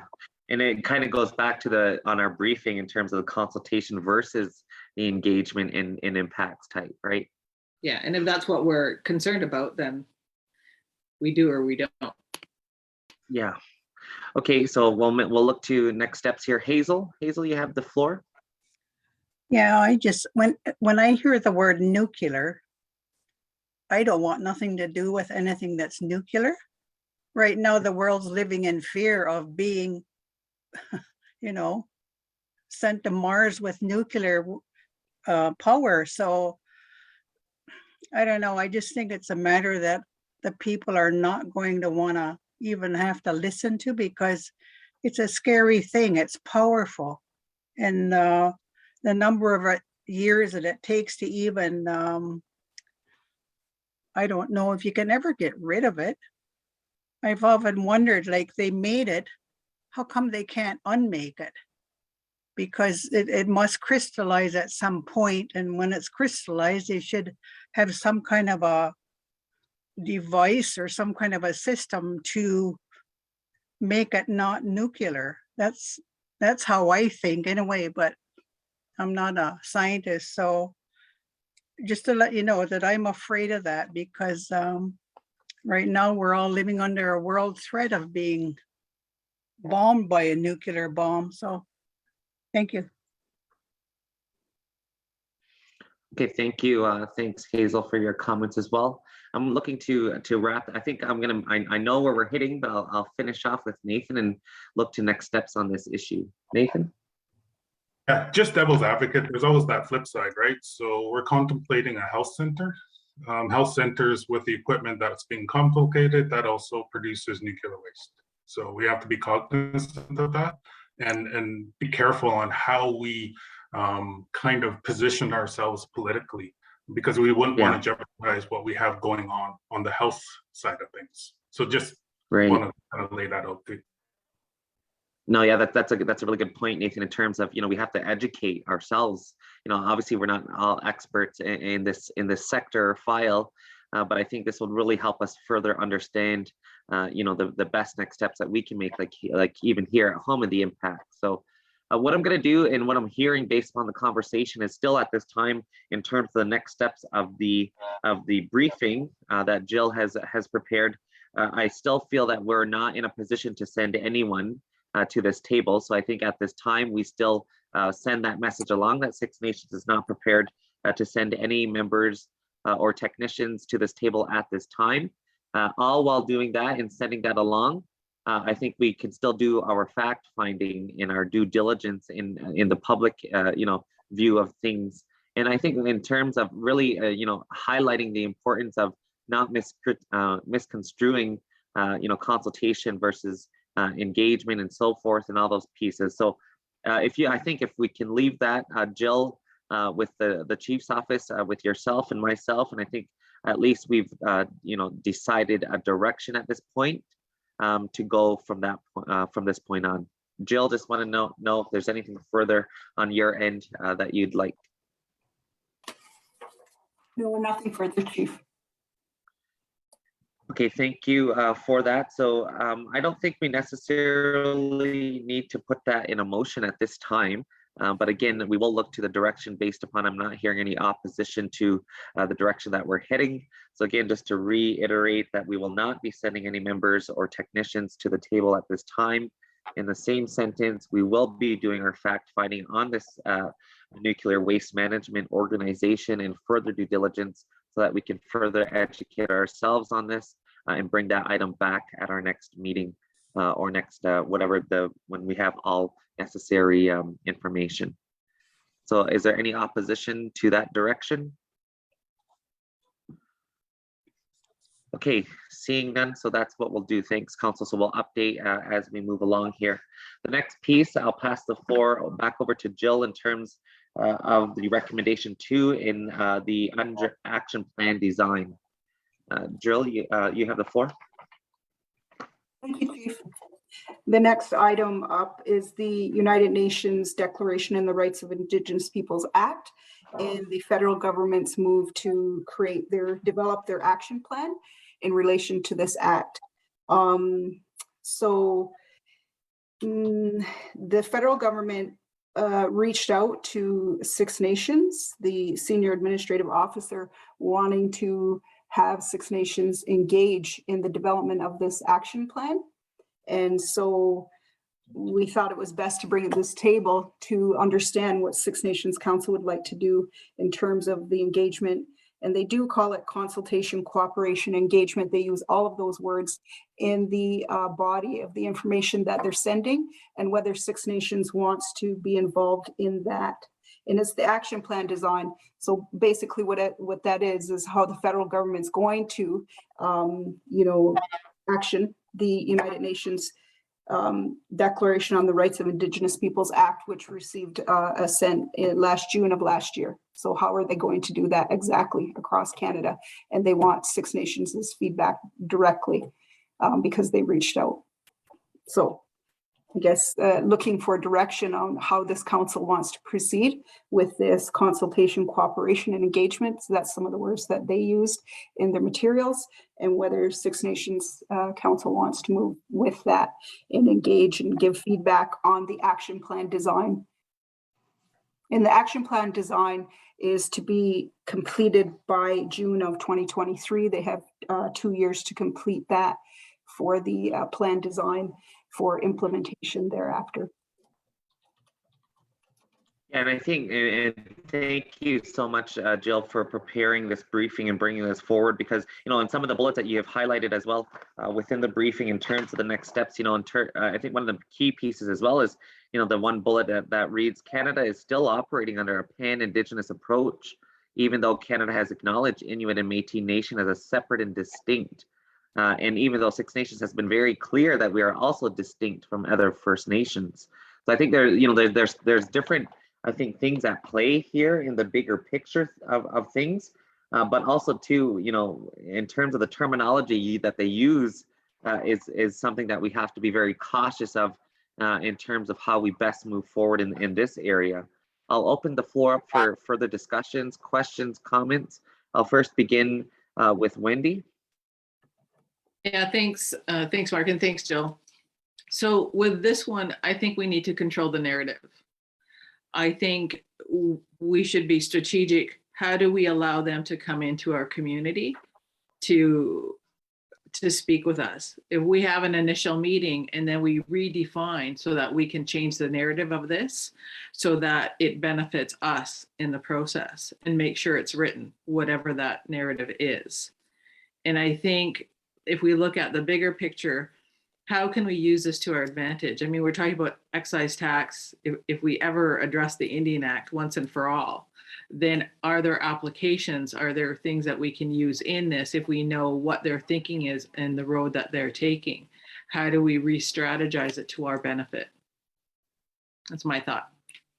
Yeah, no, yeah, I think, and I think that's a good point in terms of, how we can further connect the needs and wants that we have to look to for both provincial and federal government. So I really appreciate your comments on that.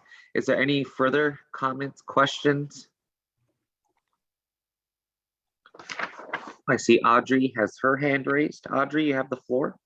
Yeah, I agree with what Wendy's saying. I have the same read on this. You have to be very, very careful. They don't have to do anything that we put down in writing. But the more we put in writing, the more other First Nations put that meets their needs of their community. There may be that potential to listen to the majority of people. We're all basically saying the same thing, meeting the needs of the community. And I very much believe we have to control the narrative on this one. And as I say, they've already got their own lens that they're going to use, and that's the majority of people.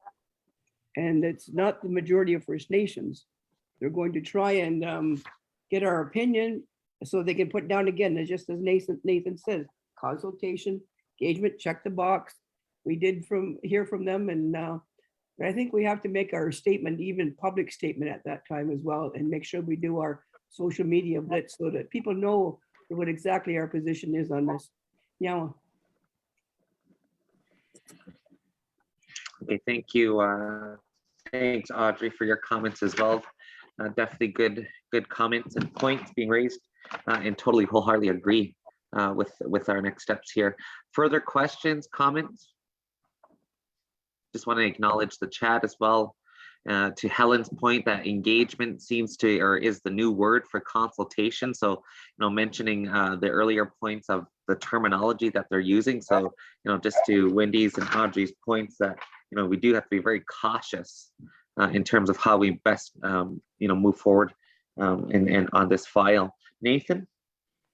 I agree with everything that's been said. The only thing I'll add is we also need to monitor what other First Nations are doing to our benefit, to our detriment, because I know of at least 9 communities that totally 100% bought in, drinking the Kool-Aid and 100% behind us, right?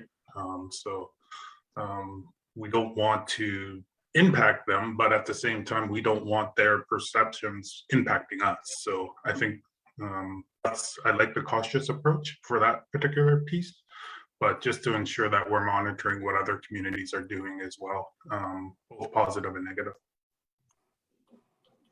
Oh, yeah, I totally agree. Appreciate that, Nate. And I think, even further, I think we need to see this from a visual perspective as well, in terms of highlighting the overall, back to Wendy's earlier points of, the overall strategy politically on this file itself. Like, what can we get out of this for the overall benefit, right? And some of the things that we've been trying to work politically, as we're talking about, the Department of Justice, that we talk about the Department of Finance and the excise taxes and all those pieces. I think that's where we need to look to really draw in our strategy on how, we best move forward. So just in terms of next steps and what I read, Jill, on the recommendation, I think we still need a little bit more time to further define and determine what our political position is at this point in time, because I think we got to tie this into the overarching bigger strategy and long term and where we go from this point. So with that being said, if we can hold this on so that we can further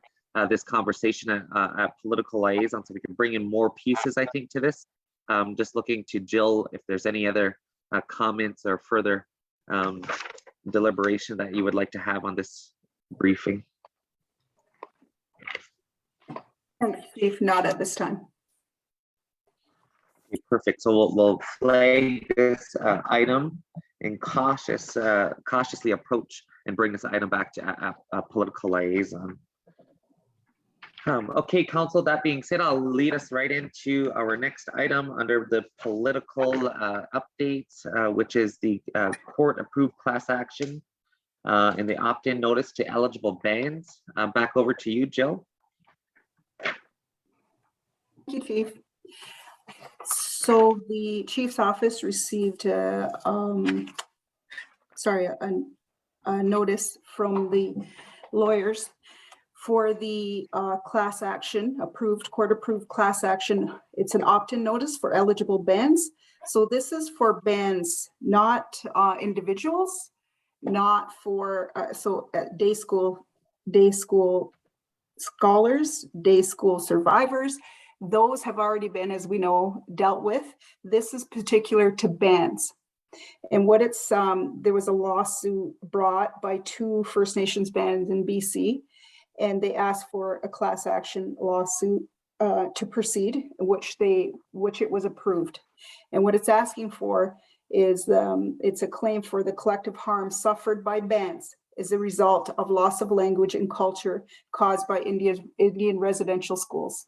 So basically what the letter is asking is, does Six Nations want to opt in as a band to this class action lawsuit? It detailed a number of areas if Six Nations decides to opt in, what that means. If Six Nations decides to opt out, what that means. And one of the biggest ones for Six Nations in opting out is that then we do not lose, Six Nations does not lose our right to proceed with legal action on our own, or right to sue third parties. So in this class action suit, it's very narrowed. What they did was they've narrowed it extremely limited. In other words, they agreed that if you're a party to this class action, you agree not to sue a third party. You cannot sue a third party. That's one of the things. You have to stay in the parameters of the trial issues. That's it. You can't go outside of that.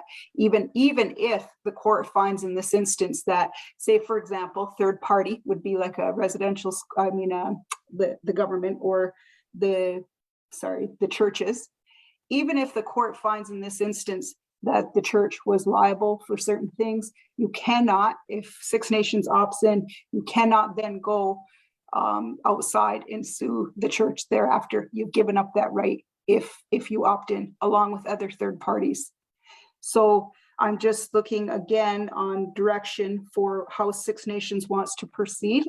There's 99 bands that have opted in to this class action suit on behalf of their bands, which means 101 bands across Canada have opted into this class action suit. The other big thing is that if benefits are awarded, because the benefits in this instance is mostly money and then some public declarations, but it's mostly money. And if there's an award in this instance, Six Nations may need to take certain steps or actions in order to receive some of that money. So that's another key point. There's a couple other key areas that I noted in the briefing. So just again, looking for direction, whether Six Nations wants to opt in to this class action lawsuit for the band or not. Okay, perfect. Thank you. Thanks, Jill, for walking us through this briefing as well.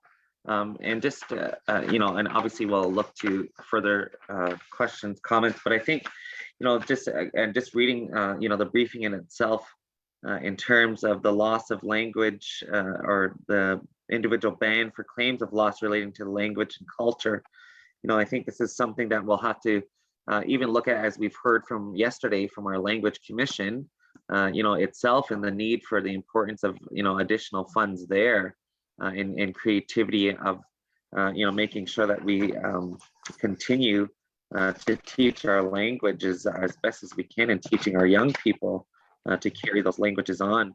So I think, there's definitely, and you'll see the list here of people or bands rather that have opted in, I believe that's what it says.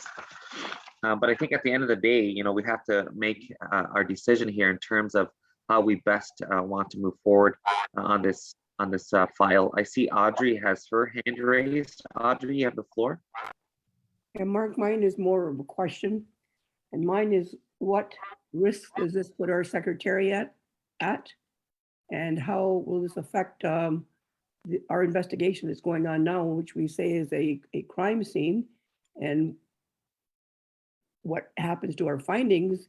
We opt in and now we can't sue the people who we may potentially find to be at fault. So those are my questions. Now. Okay, thank you. Thanks, Audrey, for your questions. Jill, not sure if you're able to shed some light on a couple of those. I do have some initial thoughts to her questions, but want to check in with Jill first to see if you have any additional comments. No, I don't have any additional comments right now. Yeah, I think, and just that was going to be my, in terms of the due diligence pieces that we have to do, from my lens, I don't know that question or answer, Audrey, and we'll definitely look to reach out further in getting that legal, basically analysis from the lens of the Secretariat and what that could potentially mean there. So that could be part of the to-do list as opposed to, really defining our position at this point in time. That could be one of our action items, Audrey, so that we can be, sure of what we're getting into legally. Wendy? Yeah, I just think we need to take a closer look at the terms and conditions of the class action itself. We need more detail on the impact to us because of the narrowness of the scope. I mean, I think there's some flags. So that's my comment. So maybe what we can do then just at this time is look to our own legal analysis just based upon both Audrey and Wendy's comments. And we'll look to bring this item back again so that we can again make sure that we've done our own legal due diligence and the impacts that it may have here at home. Is there any opposition or anything further that council would like to add in terms of action to this briefing?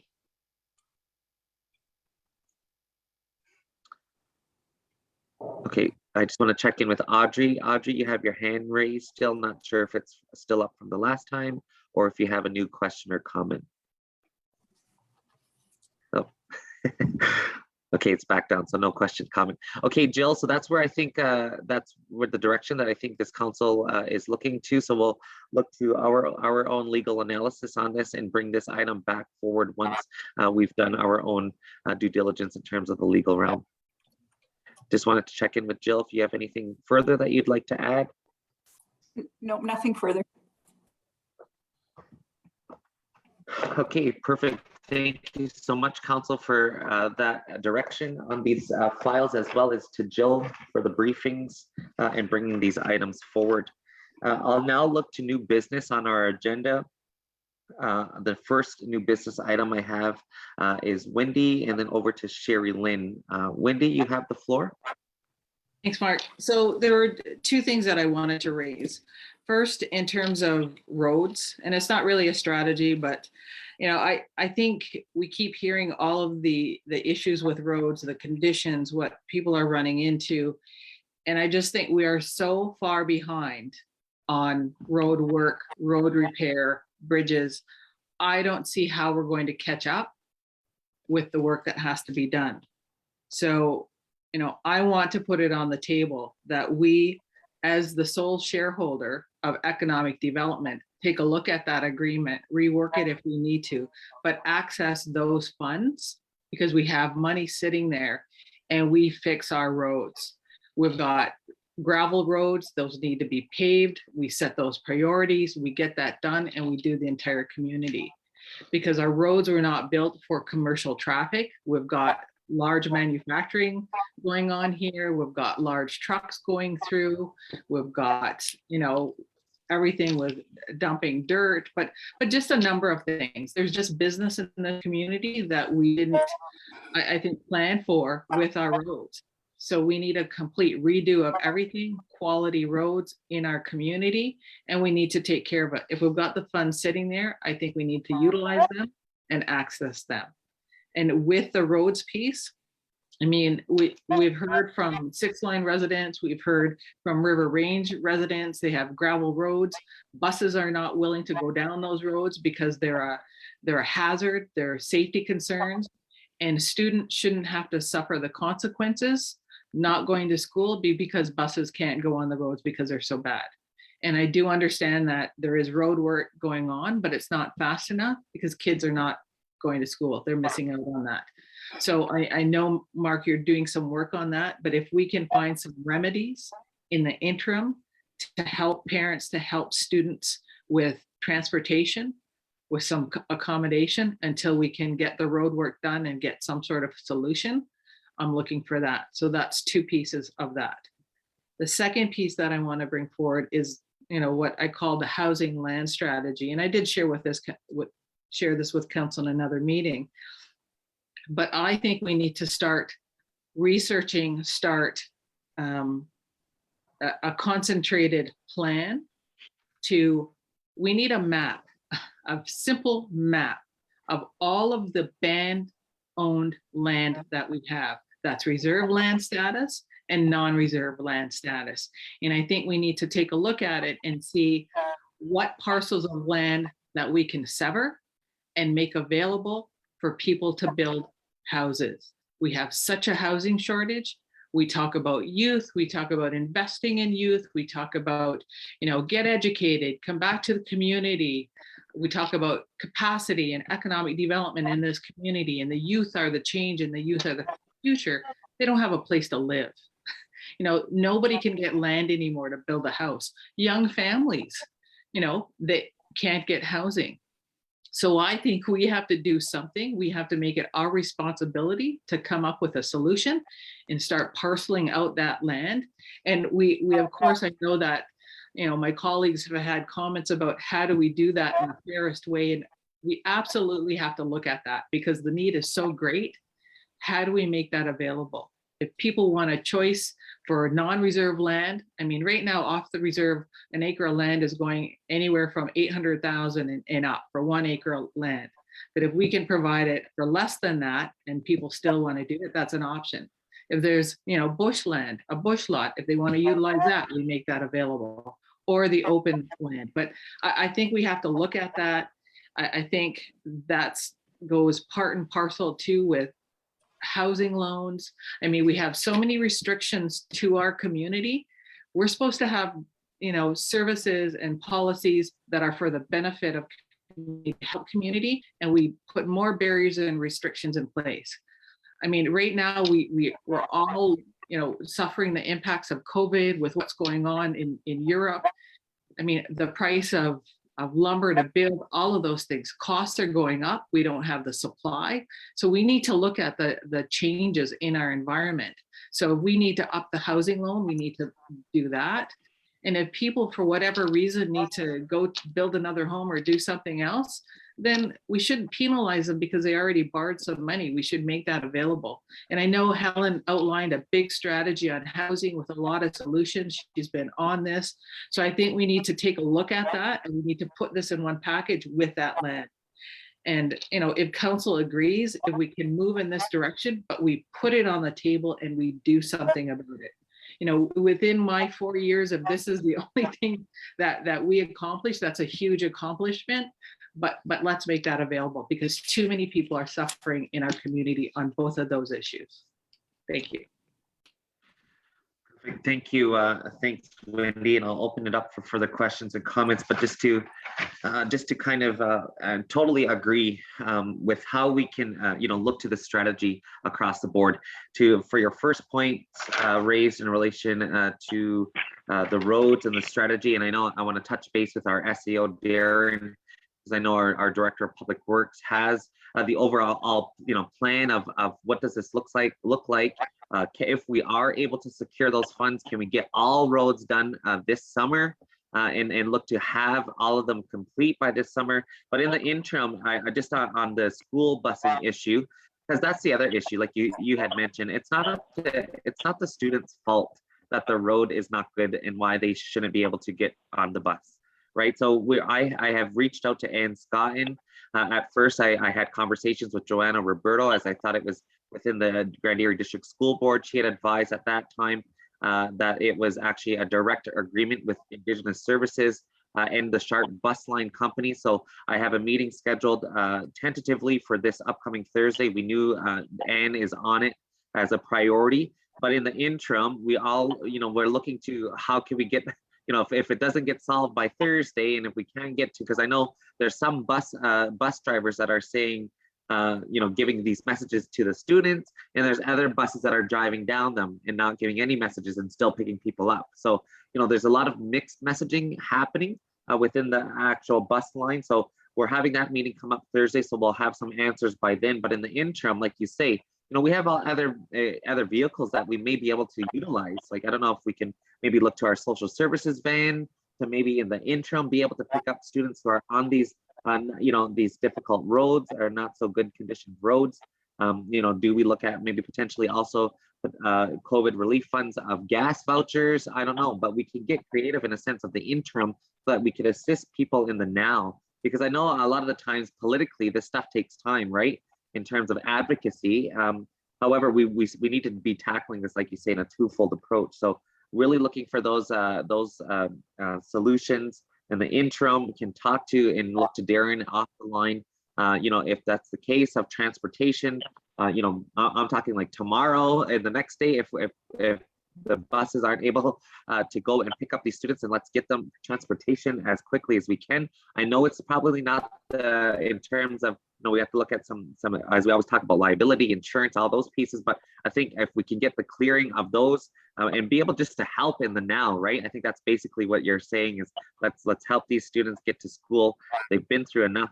The last thing they need to be worrying about is their road conditions. So in the same sentence, where I wanted to stop and maybe pause and shift over to Darren, just because I know there's conversations happening, in terms of the overall road strategy. Is this a possibility? Can we look at the overall shareholders agreement in itself?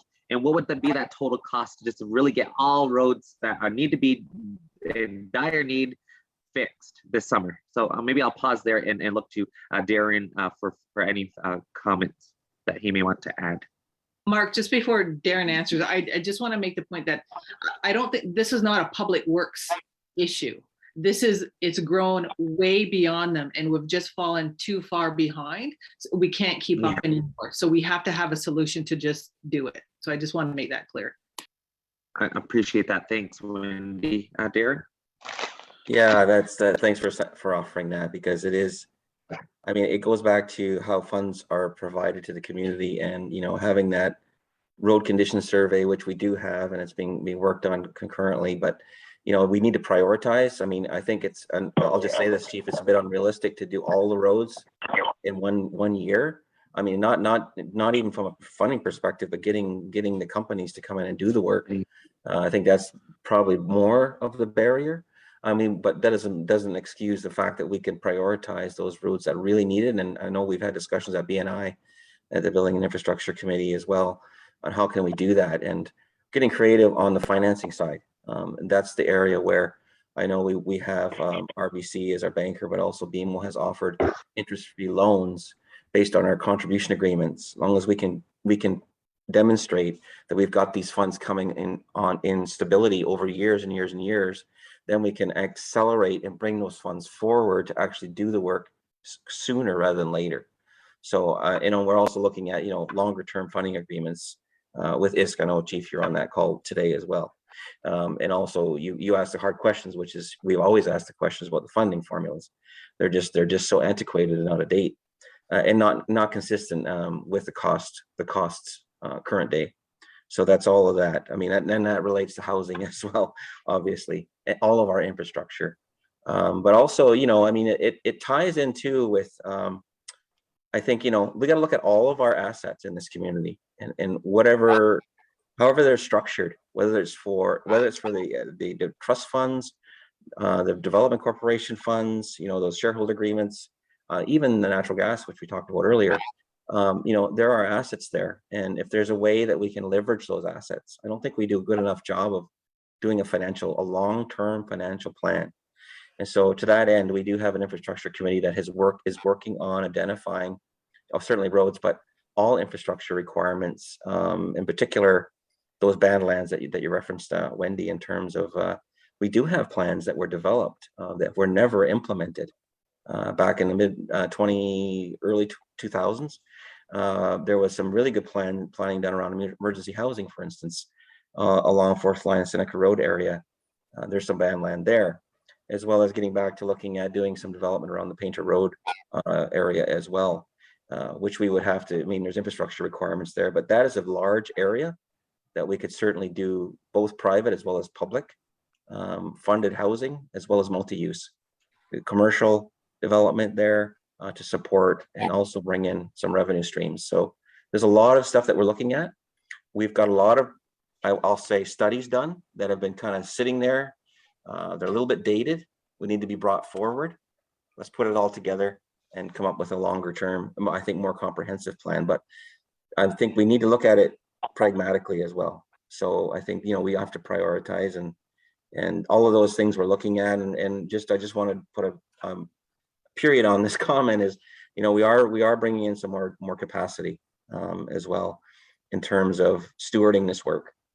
Certainly it's myself, but we're looking at bringing on a director of planning, performance and evaluation, and looking for that ability to look at, you know, from that lens of development, community planning. We used to have a community planner working for the council. So kind of filling that gap that we currently have, but also be able to look at those creative solutions on the financing side. That's my big ask. I know I've been pushing finance to do that, and Jennifer Cord, our director of planning, is really come a long way since she's come on board, and I think that she's going to be a really good asset in helping us as well as part of that team. So I guess that's a bit of all over the place, but you know, our gaps are big, and I keep that in mind in terms of two of the issues with flooding, the issues with drainage.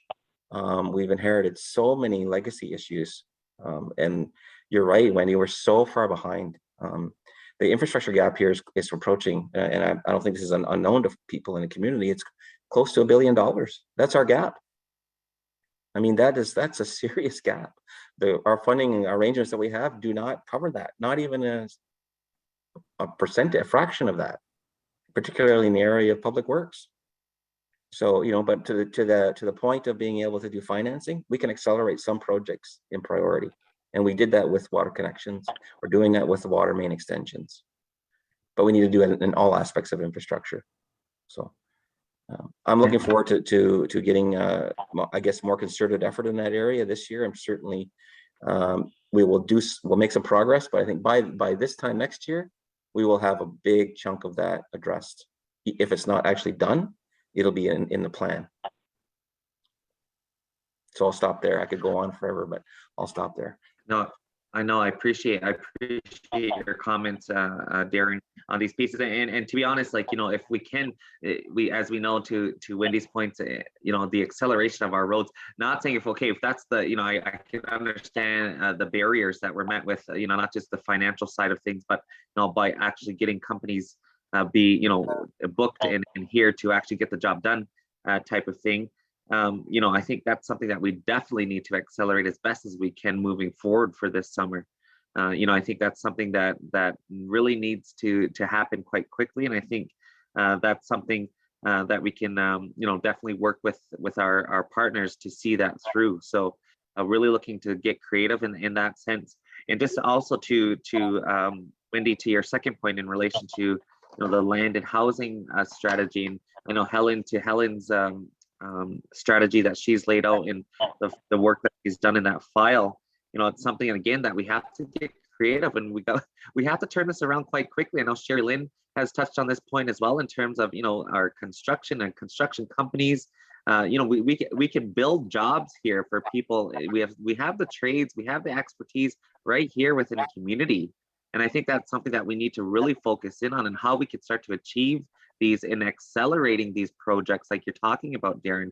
I know Audrey has talked in multiple times, talked to us and brought up the land mapping exercise and land use planner and the need for that, and making sure you know, that we're utilizing all of our band-owned land, and especially also, as we know, the long process of the ATR. You know, that's political, and we need to make sure that we're getting on that process so that we can expedite that process as quickly as we can. So I know, I apologize, I'm kind of all over the map as well with my comments, but I think, you know, nonetheless, if we could start to actionize these and start to roadmap exactly how we're going to get these done in a timely manner, with roads being priority, water, you know, there's many competing priorities which we often talk about. But in the interim, just to also want to reiterate, Wendy, to your point, so Thursday meeting with Skye on the Sharp bus line issue and the whole busing issue in itself with our road conditions. Interim, I think we could probably talk, you know, with some of our vans that we have at social services, if that's a problem, or if that's an interim solution that I think that we can come up with in the now. We could also look to, you know, if our finances in relation to gas vouchers for, you know, parents having to take that extra, you know, time to drive their kids to school. While we're working out these strategies, because again, we can't let the kids suffer. They've suffered enough, our students. So, you know, that's the last thing. I know when Wendy reached out from her constituents that had reached out to her. You know, the last thing we want is to our students to be further impacted. So trying to work it in the now to assist, and so we can further expedite as much as we can in terms of the medium and longer term strategies. I have Wendy has her hand raised, then over to Helen. Wendy, you have the floor. Thank you for those Can I be comments. next? Oh, sorry. Yeah, I hear you, Mel, but I got you in queue. Back over to you, Wendy. Thank you. Yeah, thank you for those comments. And I guess I just want to push harder. You know, we are such a large, slow moving, bureaucratic engine. I mean, I just think when you've heard me say we need to modernize how we function and get rid of the bureaucracy. We need to have this action quicker. And it's not a, you know, it's not a blame or anything like that. It's just a system that's been in place. So you know, the needs, the gaps are getting bigger, as you've said, Darren. They're not going away. They're not going to get any smaller. So how do we do it now? You know, because there is the excise tax. There's all of those things that we're going after on a bigger political agenda to try and do, but we have money. I mean, we are the largest community in Canada. We have so much money in this base, in this community. We have money in reserves. We've got, you know, trust. We need to access them. There's a need and there's a gap and we need to fill it, right? We need to make those decisions and we need that action now. And bring in that capacity, if it's additional capacity, let's just get it done. Because, you know, it gets buried, it's there, and I know there's work and there's pieces, we just need to do it. Because our community is suffering. And, you know, we can't continue to allow that to happen and perpetuate that. We have to have the solutions if we're sitting here. Yeah. So, thank you. Yeah, I totally agree, 100%. Helen. Yeah, I agree with Darren wholeheartedly. I've been trying to get some kind of a financial plan going for our community for I don't know how long. And Wendy's right, we've got a lot of money here. We have 2 trusts. HDI gets money from developers that belong to the community. They never contribute nothing to the community except they help students with the language. They've never contributed anything to the maintaining of our community for that money they get from developers. So we have that money. If only we could put all this money into a big pot and then take out what we need to use for roads and different things like that. And it's very hard to get these people, these different trusts to even want to give council money. Because they make it sound like they're giving it to council, but it's the community. That's who needs the money, the community. And as far as I'm concerned, we're incorporating ourselves out of everything. We're so busy incorporating everybody, and then they take the money with them, and we get hardly anything. We might get $1 million or so a year to fix or do something. We got to stop doing that. We have to stop letting everyone incorporate and running away with the money and taking the money, and then we have to beg for it. We're begging for money for something. There was a time when the community trust wouldn't give us any money because they said they were giving council nothing. But we begged and they started giving us a little bit of money again. So, and I don't like having us to beg for money if we want to fix roads. You know, when we agreed to all of these different happenings, that was one of the reasons we agreed to them. When we agreed to even go with developers, one of the main reasons we agreed was because it was going to help us fix roads. It was going to help us with education. It was going to help us with all this kinds of stuff. But yet once it happens and they all incorporate, we don't hardly get anything. I mean, you know, the Economic Development Trust, when I made comments before, because we weren't hardly getting no money, they got mad at me and ratted me out because, oh, we gave you guys $1 million for something. But, you know, like it's really bad. We need to, if we could get everybody to the table that has money to see what we can do.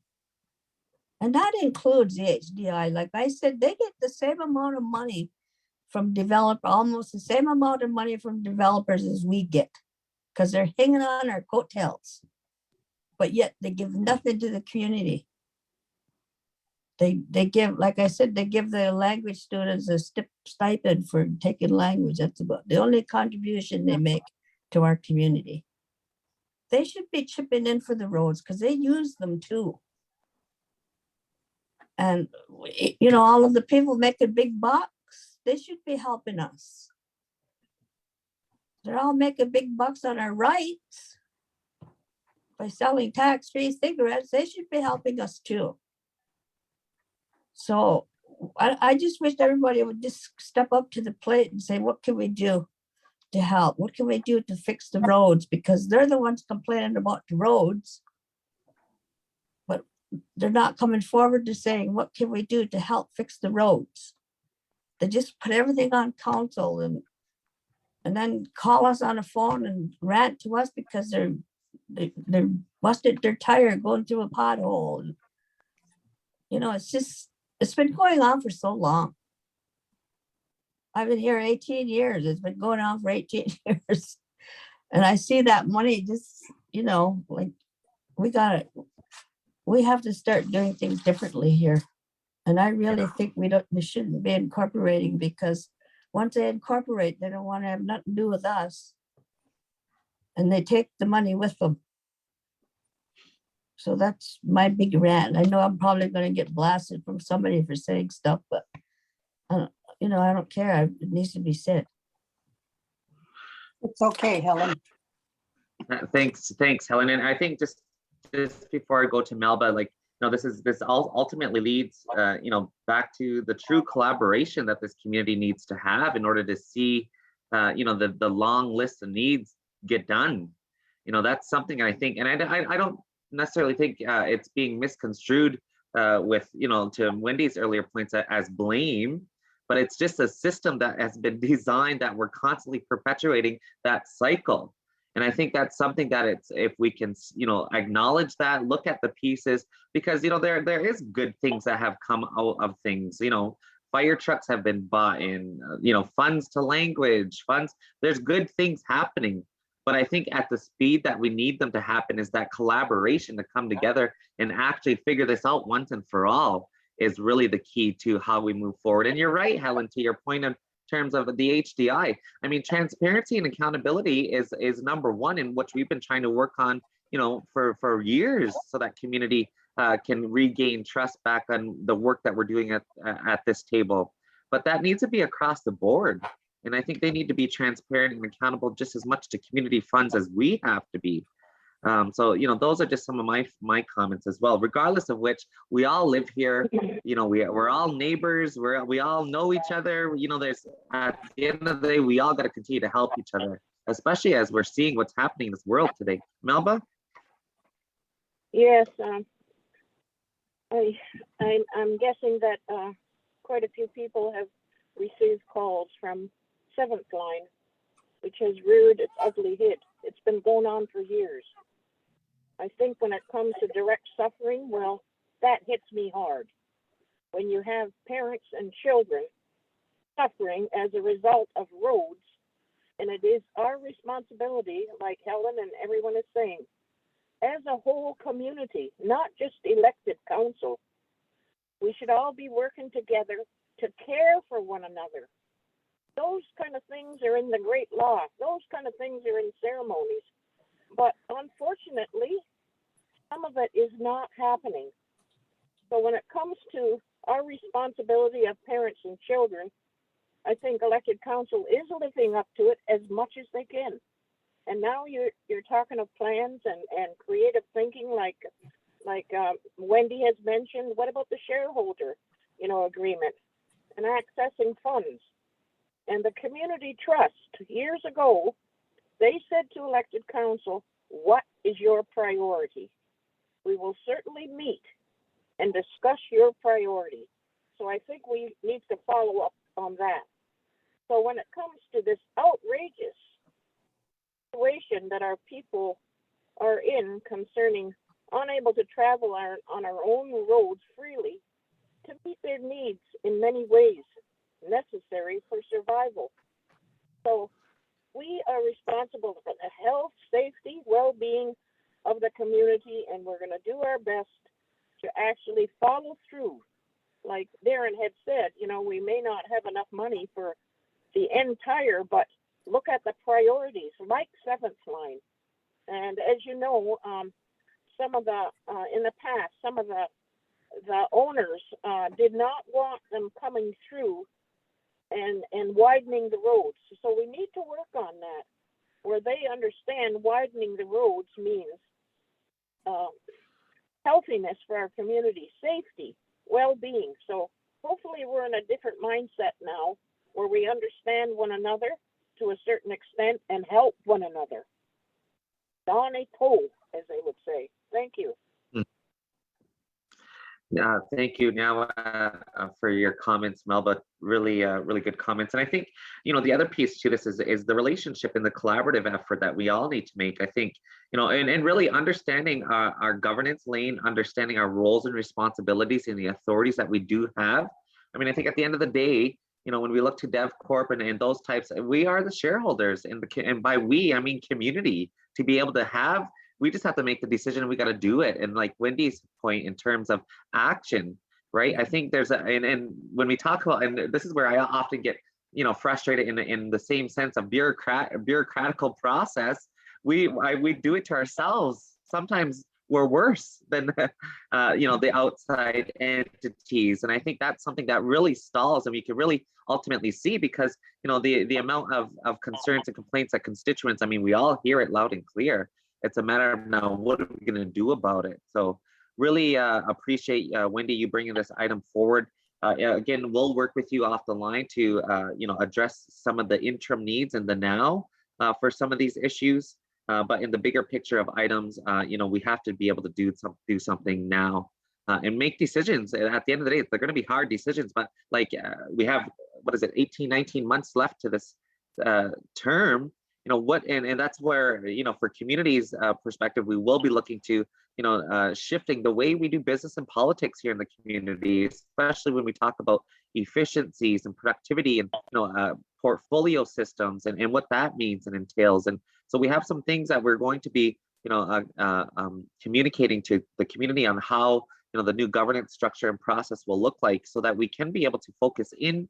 You know, and that's kind of been the theme of the last little while, is focused leadership and how we can actually, you know, look to the reality of the time that we have within this term, and what is the reality that we can achieve in some of these things and get them done for once and for all. Wendy? One last push. I'm going to hold us to the fire here. Can we get a timeline for actioning these items? So that we can do progress reports, so the community knows that this is work ongoing, because we know what happens, right? They're big issues, but they, you know, they just get further and further. So a timeline, yep, so that we can, you know, implement these actions as well. Yeah, that's a really good point. Thanks for that, Wendy. I'm going to just check in with our SAO, Darren, if he could assist me on a timeline, because we'll have to work with, obviously, you know, the key partners and stakeholders within the admin side, so that we can get all of the necessary information. So Darren, just want to check in with you. Can we be able to put a timeline to some of these bigger strategies and what we're talking about? Yeah, I think for sure what we can do is, like we've done in other things, we've done standing items. So I think that that's a way of keeping it on the radar, number one. I do have a whole bunch of studies and reports related to a map. So I think that certainly for our next meeting, whenever that is with council, I can bring that to the table so we can start that process to see where we are. And I think in terms of having I would like to see the master plan, a 10-year plan, financial plan related to the master plan within 3 months. I think that that's doable. And that's something that it may sound like a long time, but there's a lot of information that needs to be compiled and put into a form that can be understood, and scenarios around that. It's not just one plan. There will be scenarios based on some assumptions that we need to make. Just on that note, though, what I will also, in addition to that, Darren, would suggest in specifics to, like, say, for example, the roads, in Yep. us looking at the shareholders agreement or looking at, bank loans up against our agreements. Let's keep that on our agendas as the road strategy, or whatever terminology we come up with on this, and let's just keep it on each agenda until we get to the point of implementation.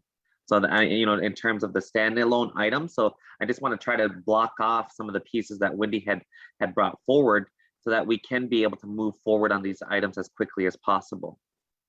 Yeah, well, just as a follow up, maybe I spoke to generally, but all aspects of infrastructure would be part of this mapping exercise. And then obviously when you talk about a plan, a financing plan, that has to support that. So what can be done this year, what can be done next year? So kind of building on what our current state is. So and that would involve roads, water, all of our issues that we have in terms of infrastructure. Okay, thanks. Thanks for that, Darren. Wendy? But I think there's a caution. I hear what you're saying, Darren, and you're saying, this bigger package, and I get that. But as we do that, we push implementation further down the road. I mean, we can work on water, but if we don't have any houses, what are we doing with the water line? What are we hooking up to? So I think we need to deal with some of these issues, and I'm really interested in lands and housing. And when I say a map, I don't think we need a complicated map. We've got a number of GIS systems in the community. How many departments do GIS mapping? Like, let's get out the colored markers and let's just color in on our Six Nations map, what parcels of land do we own? And surrounding area, different lands, what do we color code them so that we can actually see them? That's a starting point to start looking at this and making it real. The other piece, we should be able to generate how much revenue do we have in access to in the different pots of money. So we pull that, and it's just general terms. So we start there, and so we can get that thinking mapped around it, and then that helps us to strategize this to implementation. That's what I'd like to see. I get those bigger pieces, but that's work ongoing over here. But these are the here and now things that we can do to move this faster. Well, Yeah. again, totally agree. So talking the same language. Color coded maps. I've been talking about that for ages. We do have a map, but it doesn't have all the layers of different infrastructure. Yeah. Yeah. And I'm on the same lines as Wendy in terms of I'm talking next week or even end of the week in terms of these smaller ticketed items, so that we can start to move on these pieces quickly. And that's why I figure in terms of, and I do hear you loud and clear, Darren, as well, in terms of what you're saying. But also, I think we could even start with roads quickly. If let's find the funds, let's get out. Obviously, Public Works has their plan in terms of what they want to do for this summer. Now, how can we double that? And now, how can we look to, if it's bringing in other companies, if that's the issue, I don't know. But let's start with one of those pieces for next week, so that community can get updated in terms of what is the plans. And for the other piece, like housing, Wendy, like you've mentioned, we have that map in the office that we received from Lands and Membership. So that's a start. We have that already completed, which we could start to look to say, okay, now what is it designated for? And should we look back to the drawing table and redesignate some of these plots of land, for housing, commercial, all those pieces? And I think that's what Darren's referring to in terms of the mapping exercise of the bigger picture of things. But I want to start to see things next week as well. So I know I'm kind of with you, Wendy, in terms of the push, but I also hear you as well, Darren, in terms of how we got to get there and making sure that we lay this out properly. But I think in the now, we can start with even right away our roads. We know they're the dire need right now. Let's look to see what funds we have available. Like you've mentioned, one of those avenues could be the shareholders agreement. One of those avenues could be potential loans from banks. One of the other avenues could be trusts, like those have been mentioned, HDI, I don't know. Those are the pieces that I think we could start to look to in terms of next week. Keep it on the agenda and track it as we then now get to implementation for the summer, spring months. Okay, is there any further questions, comments? Do appreciate you, Wendy, bringing these items forward. Oh, sorry, Melba. Oh, sorry, yeah. I certainly want to agree with Helen. She's mentioned HDI, so she's not alone. And I'm sure the rest of that council certainly agree that we're not satisfied, that we're not working together. Now, we had no response when we're working on the water line, no response whatsoever. And water is life. Water is life. Again, that's in the teachings. Water is life. Everyone needs water. So I agree with Helen that I think we should not give up. We should do correspondence once again to HDI and reach out to them and ask them to meet on the needs of the community. So I'd like that to happen. I want to say that, you know, come summer, if we have mud right now, I was right at that T in the road at 7th line yesterday, and 4 cars were coming very close to one another, very, very slow. I didn't venture down there, but I'm sure they don't travel like that unless it's extremely bad. So come summer, if this isn't fixed, now we have the dust, because we have had a lot of accidents over the years concerning dust. In fact, there was a serious one where a police officer couldn't see the car in front of him, and he smashed into one of our people. And the man's legs was lodged in there, and I'm sure they had to have the jaws of life. But I'm really afraid that this is just going to continue if we don't make it a priority. And it sounds like council is going to make it a priority. So thank you very much, and let's move forward very quickly. Thank you. Appreciate that. Thanks, Melba, for your comments. And just to clarify, we do continue to send correspondence to the HCC, not necessarily to the HDI. So we work through, again, the process that was laid out through the secretary onto the chiefs and clan mothers, and from there they'll, that's up to them to share with the HDI.